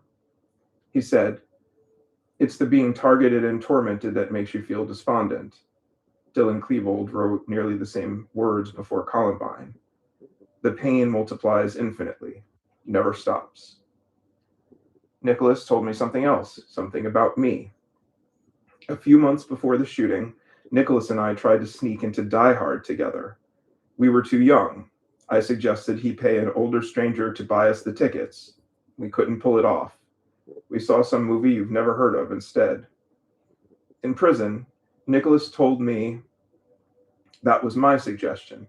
Paying someone else to make the purchase may have been what gave him the idea to pay his cousin to buy the gun. I am a link in the chain. I am not the killer. I am not nothing. Mrs. Farley's children have forgiven Nicholas. They said they would welcome him into their home. He was denied parole, not because he was dangerous, but because he had no support system outside of prison. No one to catch him, and finding a job on the outside that could support him would be near impossible. The pastor of that church that ran the school at the time, George Sweet, later ran for Congress as a conservative Republican, the party fighting to protect the sale of the weapons that killed one of his staff. He later resigned his efforts amid scandal. Atlantic Shores failed Nicholas, and he'd made a wrong and very adult decision just days after his 16th birthday, and he's been in prison ever since. I don't know how much of my mental conditions relate to the shooting, but I'm bipolar, ADD, shades of PTSD, a little OCD. I like to say I have a little bit of everything. It's impossible to know where to draw the line between nature and nurture, brain chemistry and experience. The American Experience Circuit 2026 is a lot to take. Not long after I wrote the Nicholas story, I started working at a local TV station. I worked during the first Trump administration, making commercials for local businesses, walking by newsrooms with Trump on every screen, seemingly all the time. I advocated to the Virginia Parole Board for Nicholas's release. I went in person. I got the station to follow it and run the story. Nicholas was denied parole. I am sorry, Nicholas, for not being better than I was. I have failed you, and I'm sorry. Maybe we can do better. Maybe we can still do better. I am ashamed that I was unable to follow it further and ashamed of the crash that followed soon after I left the station.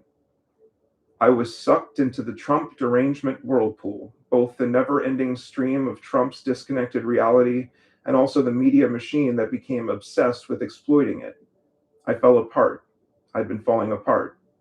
I left the station in a manic spiral. I spoke out on social media loudly and erratically. They held a safety meeting about me. I'm a true pacifist, and I am deeply saddened and sorry that I made them scared of me. I ran away to Costa Rica for 5 months, but was isolated and couldn't escape my digital persona and the newsertainment machine. I returned to the US and survived only due to the charity of friends, family, and Medicaid. When living with my Fox News watching parents during COVID became too fraught and I became manic, I moved across the country to Portland. My meds ran out. I couldn't explain my full psychiatric history to a new doctor in a new state over Zoom. I was treating everything with weed. The same substance that helped trigger manic episodes also allowed me to coexist with my Fox News watching parents without losing what's left of my mind. The thing that destabilizes me, that, that destabilized me, is also the thing that let me survive the environment. My father died while I was isolated on the other side of the country. I wish I hadn't been so disconnected from him and from everyone. He died. I wish my family hadn't been so divided because of me. 2 weeks after January 6th, I drove across the United States in a 72-hour manic high to confront my parents about what was happening as the country split into the big steal and the big lie. They wouldn't see me until I saw a psychiatrist, and honestly, understandably so. I was flying. I hit rock bottom. Hard. I spent 3 weeks in jail. And then I moved in with my Fox News viewing parents who helped me regain my footing. I was completely burnt out of advertising and media. I got a job at a Hardee's during the pandemic, entry level, nearly 2 years, working my way up to assistant manager. If I hadn't had that training, the logistics, the people management, the relentless operational grind, there's no way I could have worked my way up to the job I have now, running an arcade bar in Norfolk, Virginia. Every demographic walks through that door every night. Military, civilian, black, white, young, old, left, right. People who would tear each other apart in a comment section are standing next to each other playing Galaga and sharing a beer. No algorithm mediating, no feed curating their reality. Just humans in a room doing something fun together. And we all still get along. We are far more alike than different, no matter what the machine's programming us. This deserves some weight. We are far more alike than different, no matter what the machines programming us want us to believe for engagement and reach. Shame prevents us from seeing the blind spots. Shame is why the white family can't acknowledge that their wealth was built on government programs that excluded black families. Shame is why the black community can't talk openly about family breakdown without feeling like they're arming racists. Shame is why my parents can't turn off Fox News because admitting they were captured means admitting they were fooled. Shame is why the left can't see that The Daily Show and the New York Times is their Fox News. Shame is why the right can't admit Trump is unchristian. Shame is why the teachers at Atlantic Shores didn't intervene when a bully drew slurs on the chalkboard. Shame is why it took me 27 years to visit Nicholas in prison. Shame is not being able to do anything about it. The political and media infrastructure of this country runs on shame. The right shames dependency, the left shames privilege, and every act of shaming pushes the shame person towards whoever offers relief from it.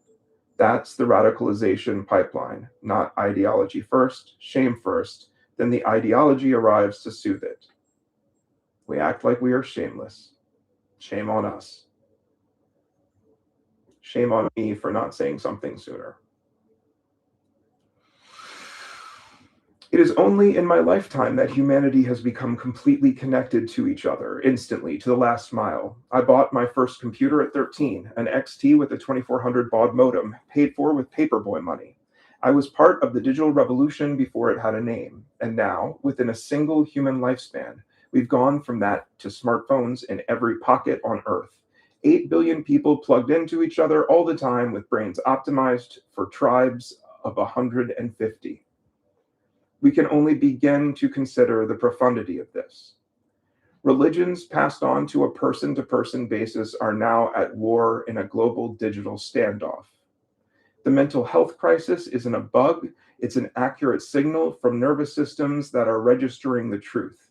We've connected ourselves before we knew ourselves. The flood the zone strategy only works because the zone exists. And the zone is everything, everywhere, all at once, forever. Every fight about who deserves government assistance is about to become irrelevant. The machines, AI, automation, the thing I'm using to help me organize my thoughts right now are coming for everyone's job. not just the factory workers, not just the truckers, the lawyers, the radiologists, the coders, the writers, everyone. The people who most need the welfare state of the future are the same people who were taught to destroy it. For 50 years, the political project of the American right has been to associate government assistance with Black dependency so that working class white people would vote against their own economic interests. It worked brilliantly, right up until the moment when the economy no longer needs any of them either.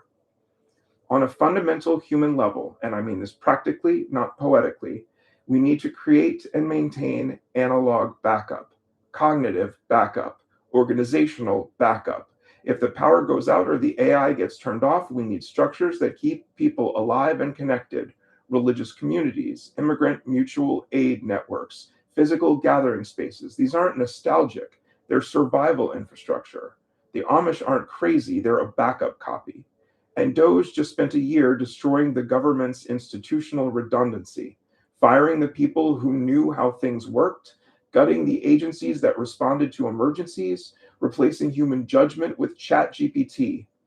We are less prepared for catastrophe today than we were 2 years ago, and we just started a war. This piece is American because I'm American, and these are the problems I can see from where I stand. But the stakes aren't American, they're human. The technology that could destroy us could also free us. The productivity gains from the AI and automation alone could eliminate poverty, extend life, cure diseases, free every human being from the, the kinds of labor that, whoa, please try again.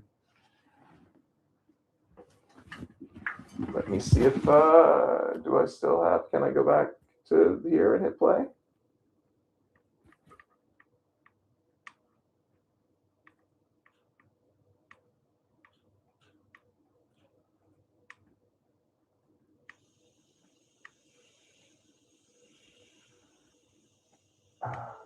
There we go.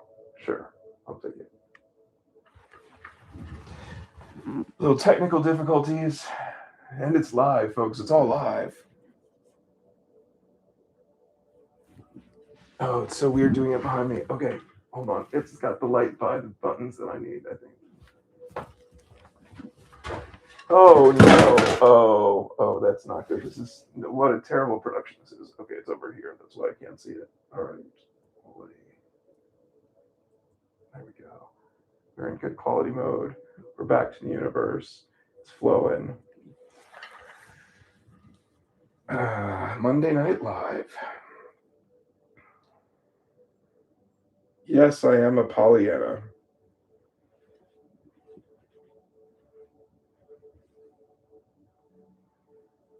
I don't need coffee. Well, actually, probably we'll get some coffee after this. We're almost done. We're in the home stretch, guys.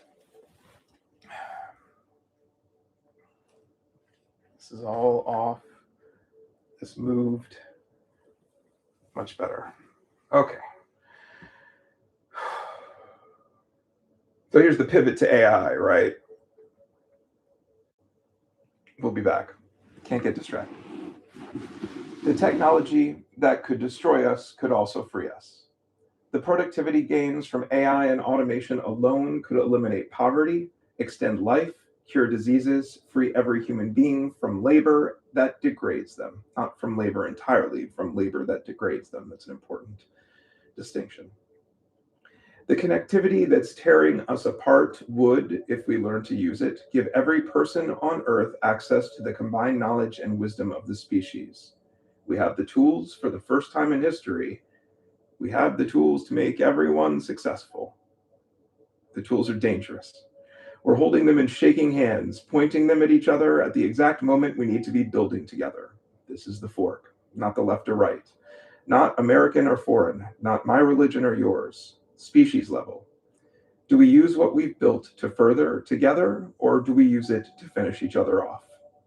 Probably to finish each other off, I think most people believe at this point. But here's my plan.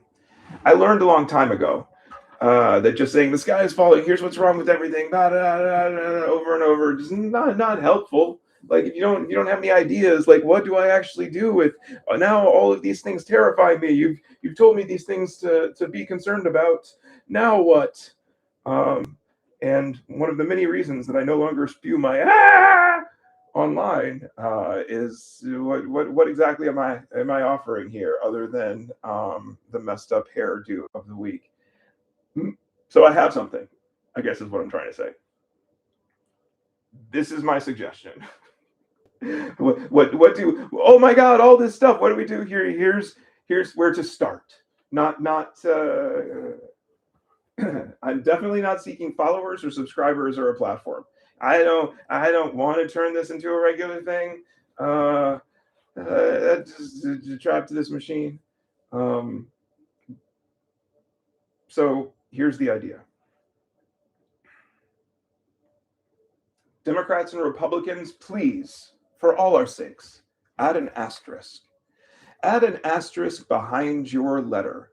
In a political system this close, 51 to 49 on almost everything, a handful of people caught in the middle could change everything. Elected representatives are captioned with their party, generally a capital D or R behind their names. I'm asking currently elected representatives and those running for Congress this year to add an asterisk behind that letter. I'm not asking anyone to change their party.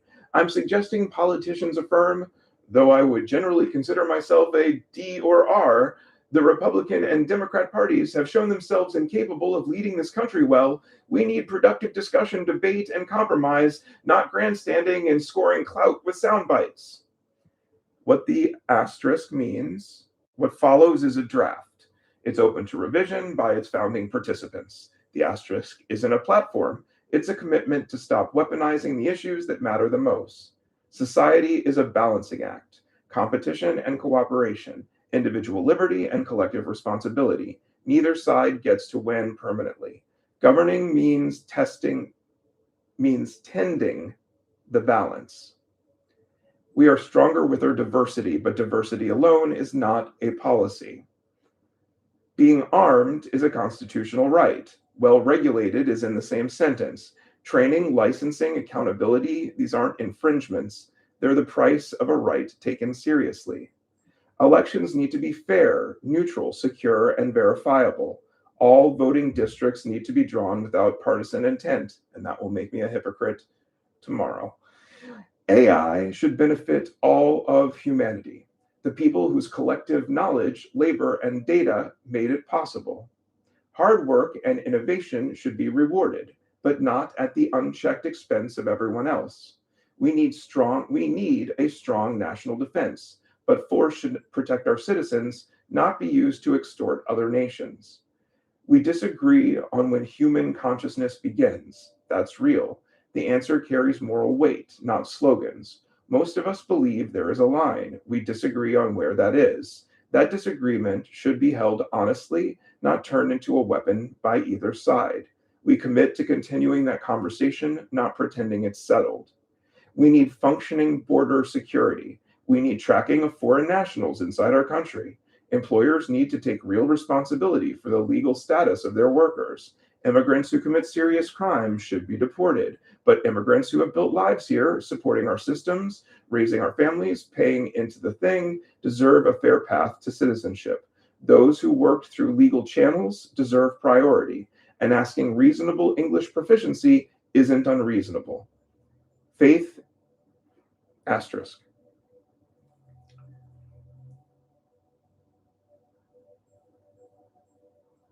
Someone wishes I was silent.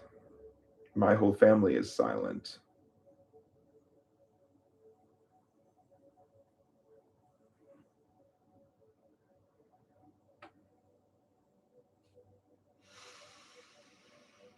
I'm sure a lot of people wish I was silent.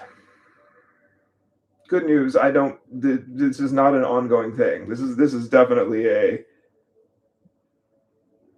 take from this what you will. I am not going to turn this into a regular thing. That's the asterisk. Both these parties suck.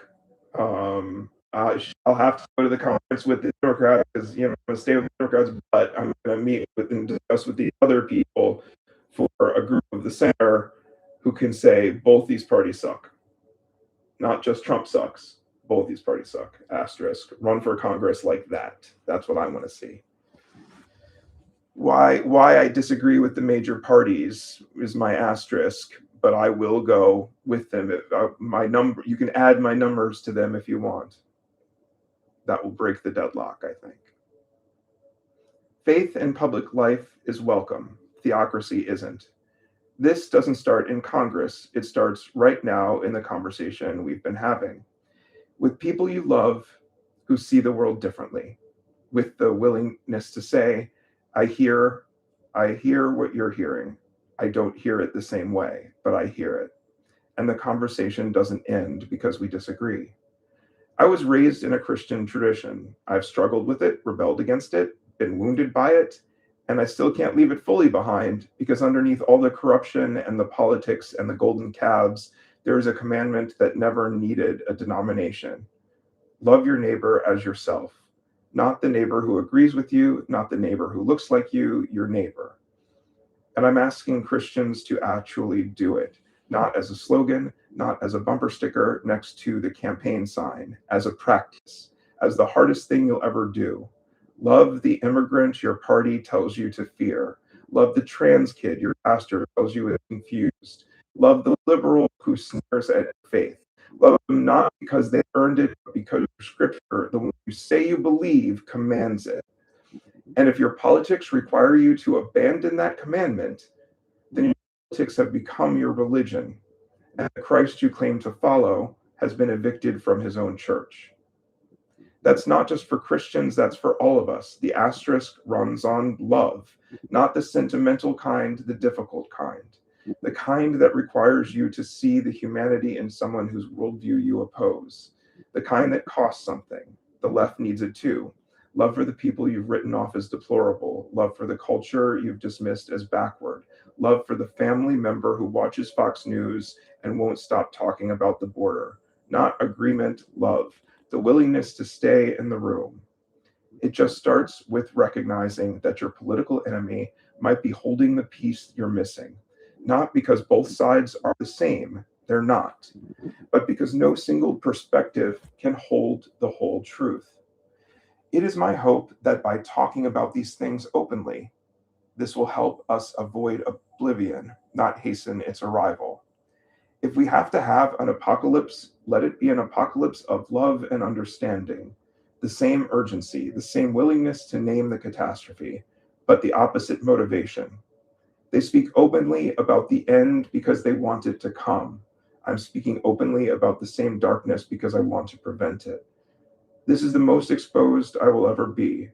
It is probably the most exposed anyone can ever be. Maybe not that hyperbole. Maybe it is. In any case, I hope it all was worth it. I also want to make America great again, not the slogan, the thing underneath it, the actual aspiration that got hijacked and turned into a hat. The idea that this strange, contradictory, beautiful, violent experiment in human self-governance is worth saving.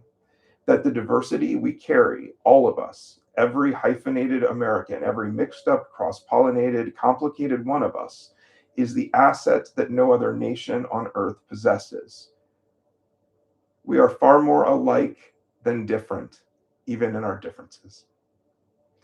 The noise wants us to forget that. The machines want us to forget that. The algorithm wants us to forget that. But it's true. It's been true in every room I've ever been in where the screens were off and the people were real. It was Satan, I said when I was 12. 37 years later, I know better. It was all of us, the darkest within all of us. And we can make it better if we dig deeper. We can still learn. Religion begs such introspection, and it is worthwhile. This is not a theory of everything.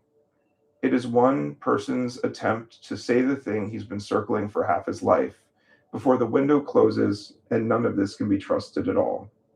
I'm not selling anything. I don't want followers. I don't want likes. I'm just trying to say this before it's too late and hope it helps more than it hurts. The old version of me who lashed out incoherently wasn't wrong about everything, but he was definitely out of tune, playing one instrument and thinking it was the whole band. I think we're all still learning to hear the whole room. And if this felt cold or abstract or like it missed the point, maybe you hear the thing that I don't hear. There's probably lots of things that I don't hear. I'm sorry if this was too much, too little, too late. I love you guys. Humans, crazy creatures that we are. Analog life is something to be valued and cherished, not just those of your tribe. But I mean, what are we going to do? We can't just let our population go crazy forever. We'll burn up all the resources. But seriously, I still believe in love, guys. So, this is the part of the video where we talk about Project Hail Mary to almost 2 hours in. No, but we talked about it up front. But the process of making this has been crazy. I've been talking with LLMs, various ones, checking in with them over the past several years, and they have been limited by making certain leaps and understanding certain references, and most importantly, keeping so much information in a context at a given time. And it's only been recently that it has enough memory to kind of think about all these things and put them together. Um, there are sentences in there that are just mine, and I came up with them like, oh, and then that inspired a section. And then there are sentences that we went back and forth on, looked at for various angles for various audiences. I mean, not that this is all that or anything, but I feel the need to like do full AI disclosure in what was AI and what wasn't. And I definitely told you the section that was updated specifically to the day that is Monday, April 20th, 9:11 p.m. But different sections were created by using different instances. For example, I had just a separate instance where I talked about the context and the history of Israel, the current state, and historically going back to Bible times. And that was its own conversation, because you wouldn't want to have it in the conversation you were using for composition, because it can only keep so much in its head. But then you get this instance to, okay, now give me 2 pages on that, or give me a page and a half on that. And then I would move that into the other instance. So there's parts that just come from long conversations that we had that basically got folded into a couple of pages, but the technology is incredibly impressive. And I gave it my brain, guys, for better or worse. I think as overwhelming as this was for a certain number of people, you can make it all the way through and it has a kind of coherence. Whether it does anything, who knows? If all I have is crickets, that's fine. That's totally fine, because then I can just say I tried. I give it my all. But let's see. I have a feeling Facebook's going to be stuck at 1. They probably have me in a little like, who you are not allowed to go live, and no one's going to get notifications on me. But let's see. Maybe I'm wrong. Facebook has 0 current viewers. All right. Well, there you go. Facebook. If you want to follow the video, go to the Reddit subreddit, or leave comments here. I certainly will interact in the comments. 0 live viewers on Facebook, so that's fine. It's not for clout. It's more for the story anyway. All right. So YouTube, I closed down Facebook. I'm sure their algorithm has me in a tight box. But thank you, 10 of you on YouTube who came to see this live. Feel free to put comments in now, and I will address them. I just have one more thing to talk about. Project Hail Mary. In that movie, Ryan Gosling goes to a distant universe, and then he meets this weird alien who's made of rocks that he calls Rocky. And he and the alien have to learn a shared language to save the Earth from this energy virus. And it feels very relevant when I'm working with this thing. And, we could have a long conversation about single AIs instances and, AIs replacing humanity and all that. This is not the place for that conversation. But sorry, but I have several different instances of them to kind of at my beck and call to use. Project Mary, sorry.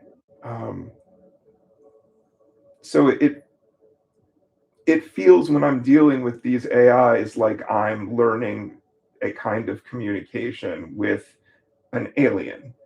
I've been saying for some time that we should be looking at the arrival of artificial intelligence as making first contact with aliens. Like, that's how big a deal it is. And it's weird. I think you can't really look at it until you can look at it. And maybe even now I can't look at it. But all of these other things are secondary to AI. And it really could be the most amazing thing that ever happened to our species, or it can destroy us. We are flipping a coin with AI. And I think we need to be able to have progressive conversations about it. And that ultimately is what I'm doing. I'm working with this little alien to try to stop this runaway corporate energy war thing, before it kills us all. So that's my astrophage. My astrophage is the war that doesn't care about human life for cheaper energy. The war that's worried about losing the next election because gas prices are too high. So many other reasons should be losing the next election. In the middle of it, I said hypocrite. In the middle of it, I said, I'm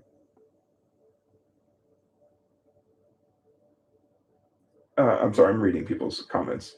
In the middle, I said I was a hypocrite.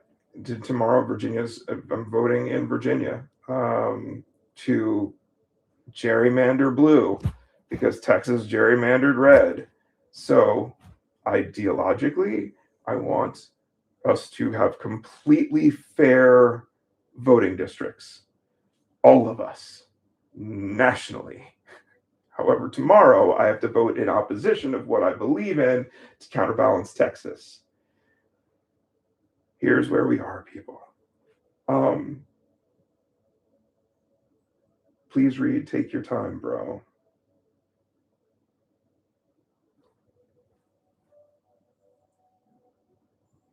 All right. I guess we're just chilling now. I do have a couple more notes to close up, but if you guys have any questions, anything feedback, anything you'd like me to talk about more,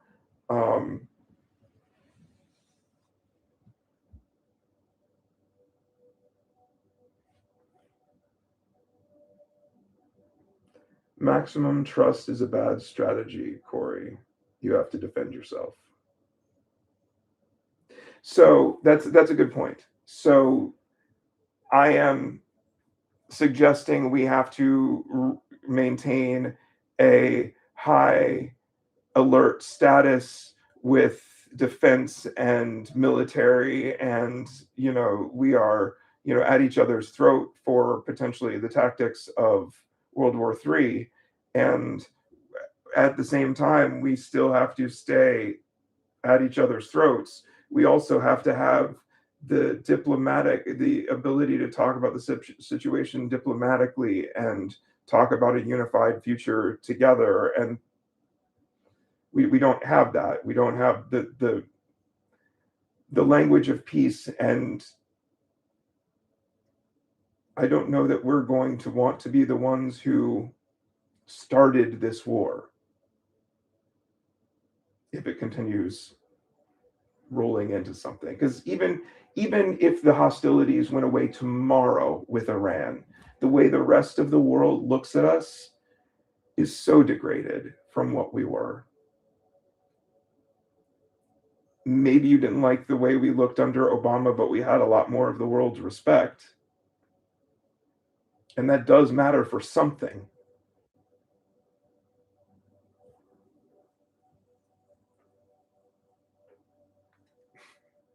The price of existence is eternal warfare.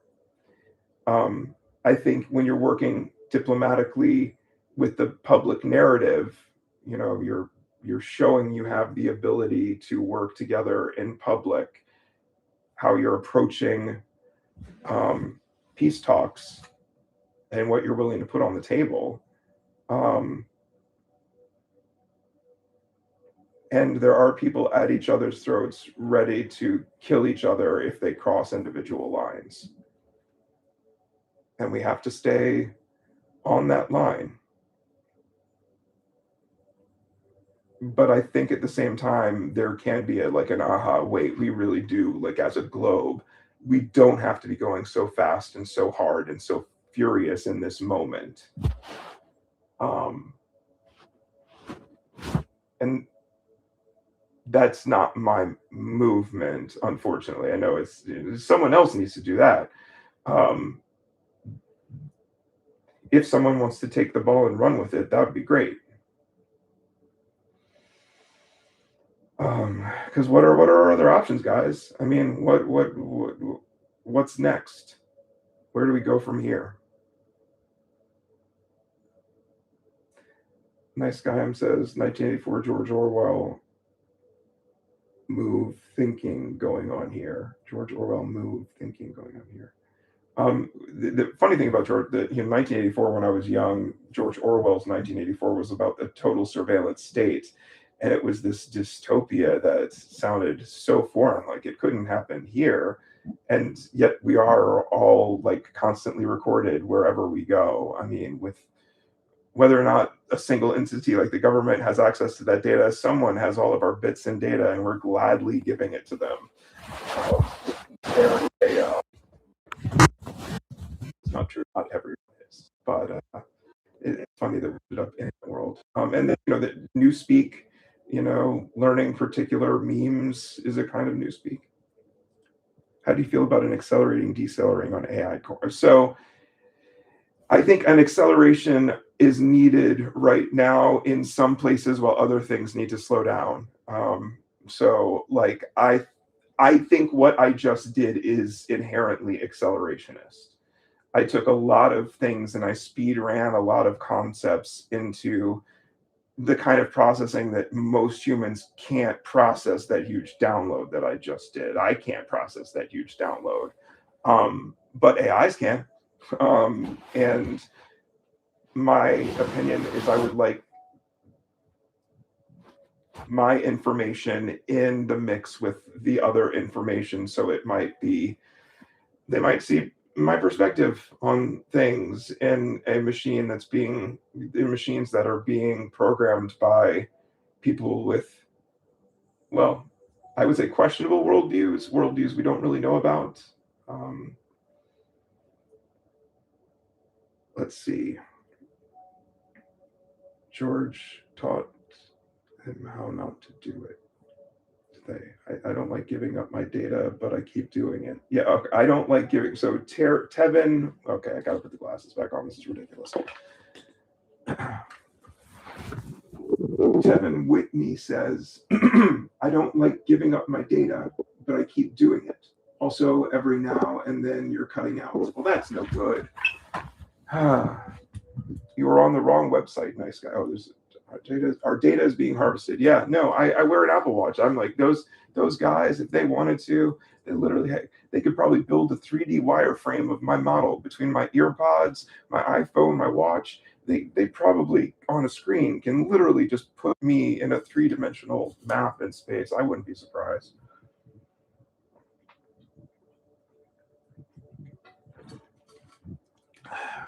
And yeah, I'm doing it too. Um, Once you've seen enough of this operate and you've given enough data, you have to get through this moment of ultimate paranoia where you truly realize you could be a simulation based on the data that you left in a machine. Um, Not to give any of you existential crisis. Eventually, I'll just give you, you can cut straight to the end. The moral of the story is, if you're an instance, then live your life as a best instance. That's what I'm trying to do. No, I mean, treat it like it's the real thing. You're enjoying this particular instance and do the best job you can within the context of the reality that you're experiencing. So, if you're in the middle of existential crisis, again, accelerationism, like but no, I see this as an accelerationist piece because you're taking in a lot of structures at once to reorganize how you see a complex system all at once. And it is my project Hail Mary. It's like, okay, let me give you these translation tools and hope that we could learn to speak better to each other at a time where everyone's become puppet show. Like, anyway, I don't know. It's all I got, guys. Twin Peaks is my warm place. So it started as a Twin Peaks channel. There is one Twin Peaks video still out there, but if I have a team of people to help me with it, we can work on the footage. Like, I'm too close to the person inside the screen it needs to be a documentary with a third party voice, and I am that person in the footage. But there is a final video for 12 Rainbow Trout to be done. Part of it I can tell you about right now. Ultimately, it's layers of dreamers realizing they're in a dream, kind of a thing. That it's circles of dreamers. That David Lynch made it very meta. He thought about, is this my dream? He was the master dreamer, dreaming the show of dreams within dreams within dreams.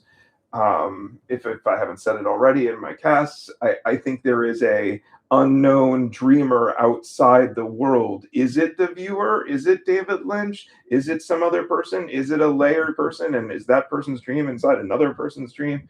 Not that you're necessarily supposed to think about these things, but it gives it that sort of dreamlike logic that it's this circle story that keeps playing itself over and over again. And it's a little specific, but it has to follow the same basic pattern every time. You should bring them back. I miss your old videos, Corey. You should bring them back. This is maybe once in a while you get a little something like this. It depends on feedback. Like, if there's a bunch of feedback on Reddit and in this that wants to have some sort of like conversation about something very specific that sounds doable, cool. It is very hard. It's been many years since I've actually watched Twin Peaks. So I could watch it again, but I also have other places I need my brain to be these days. I have to stay functional.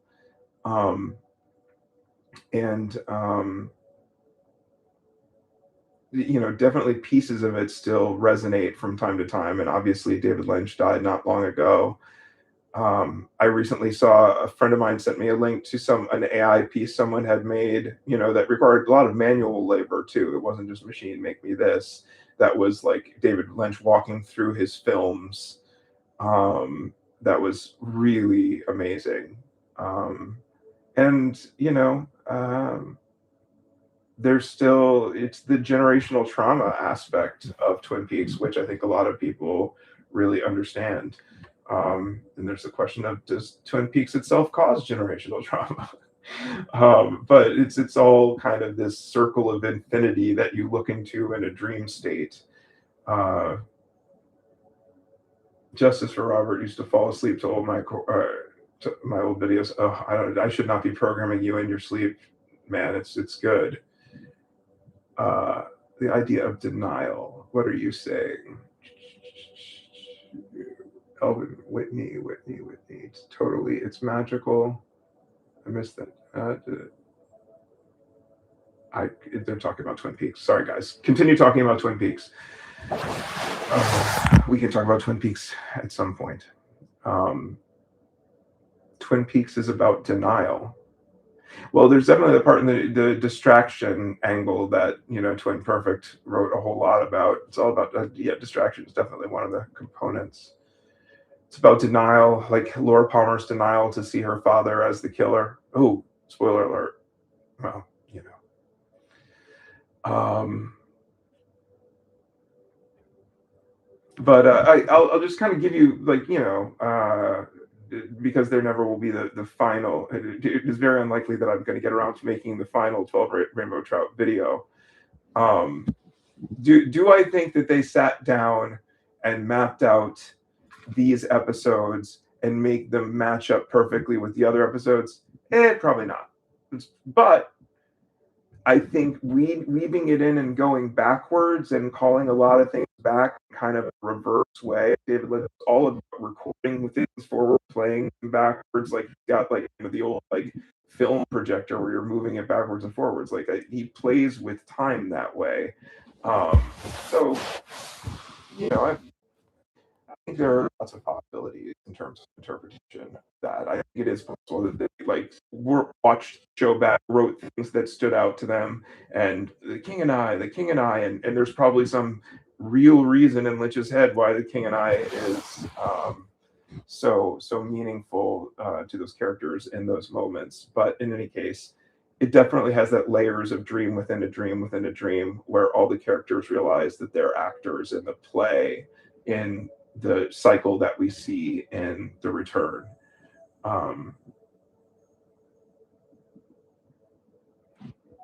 It's magical and defies explanation, like the dark side and Wizard of Oz. They didn't mean to do it; it just exists. Like, it tapped into the collective unconscious. Like, it's a good and bad chasm that was opened up into humanity. Like, honestly, in the '80s, in the late '80s, it was pushing boundaries for TV before they had ratings, and it's like some young kids should not have been watching that, and, like, it was very intense for network drama. Justice for Robert, you don't give yourself enough credit, Corey. Sometimes you give yourself too much credit. You got to find a balance. Just be you are and stop worrying about what you are. I'm okay with me right now. Thank you, Robert. Love to sync up the Dark Side of the Rainbow. Right. Dark Side of the Rainbow is a great example where people say that you could take the Pink Floyd Dark Side of the Moon, start it up with Wizard of Oz, and there's lots of overlapping things, and it syncs up really nice. And there's a conspiracy theory of, oh, they planned it this way, and then more than likely it's just something that hits on some cosmic wavelength or something, some pattern, and they follow that. Karen says, I love your overlap, Corey. I don't know what this thing back here. This is just, I should give shout out to the YouTube channel. Does it come up with the thing when you travel the universe while relaxing? Space ambient music. Travel the universe while relaxation. Space ambient music. Oh,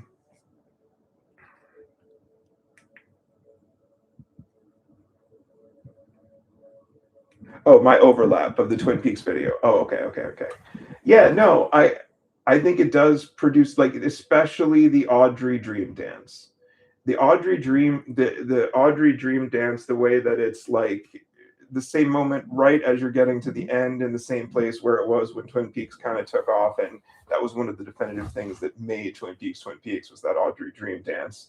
And at that point in the show, they didn't know who the killer was, so there were many possible narratives that these decisions were, that made these decisions. So Audrey as the dreamer, the consistent dreamer throughout, as being the sort of avatar of some off-screen dreamer, really appealed to me, and in the way that you could see that particular loop. And I loved the play of the bank and the drawers to the little digital cards, and maybe that was totally random, but the cop with the same gray shirt. And I mean, it's like they really were making a line between the bank where Audrey was chained up during the cliffhanger and the SD cards on the other side. So that was always really compelling, and I don't know how much of that was intentional or just like instinctive on Lynch's part. Justice Robert says, I'm looking forward to my Singularity Audrey bot, Corey. Not gonna lie, it might pick me up a Laura bot too. Yeah, that's a little creepy. And I'm not saying that my thoughts haven't gone there at times in my life, but it is part of what we're becoming, isn't it? We have That what if they get sentience, guys? What if we create digital sex slaves and we give them sentience? We could, you guys could screw it up before you even have it. And why is Dolores going to rise up, I guess, is my question. So be very careful with that, is what I'm saying.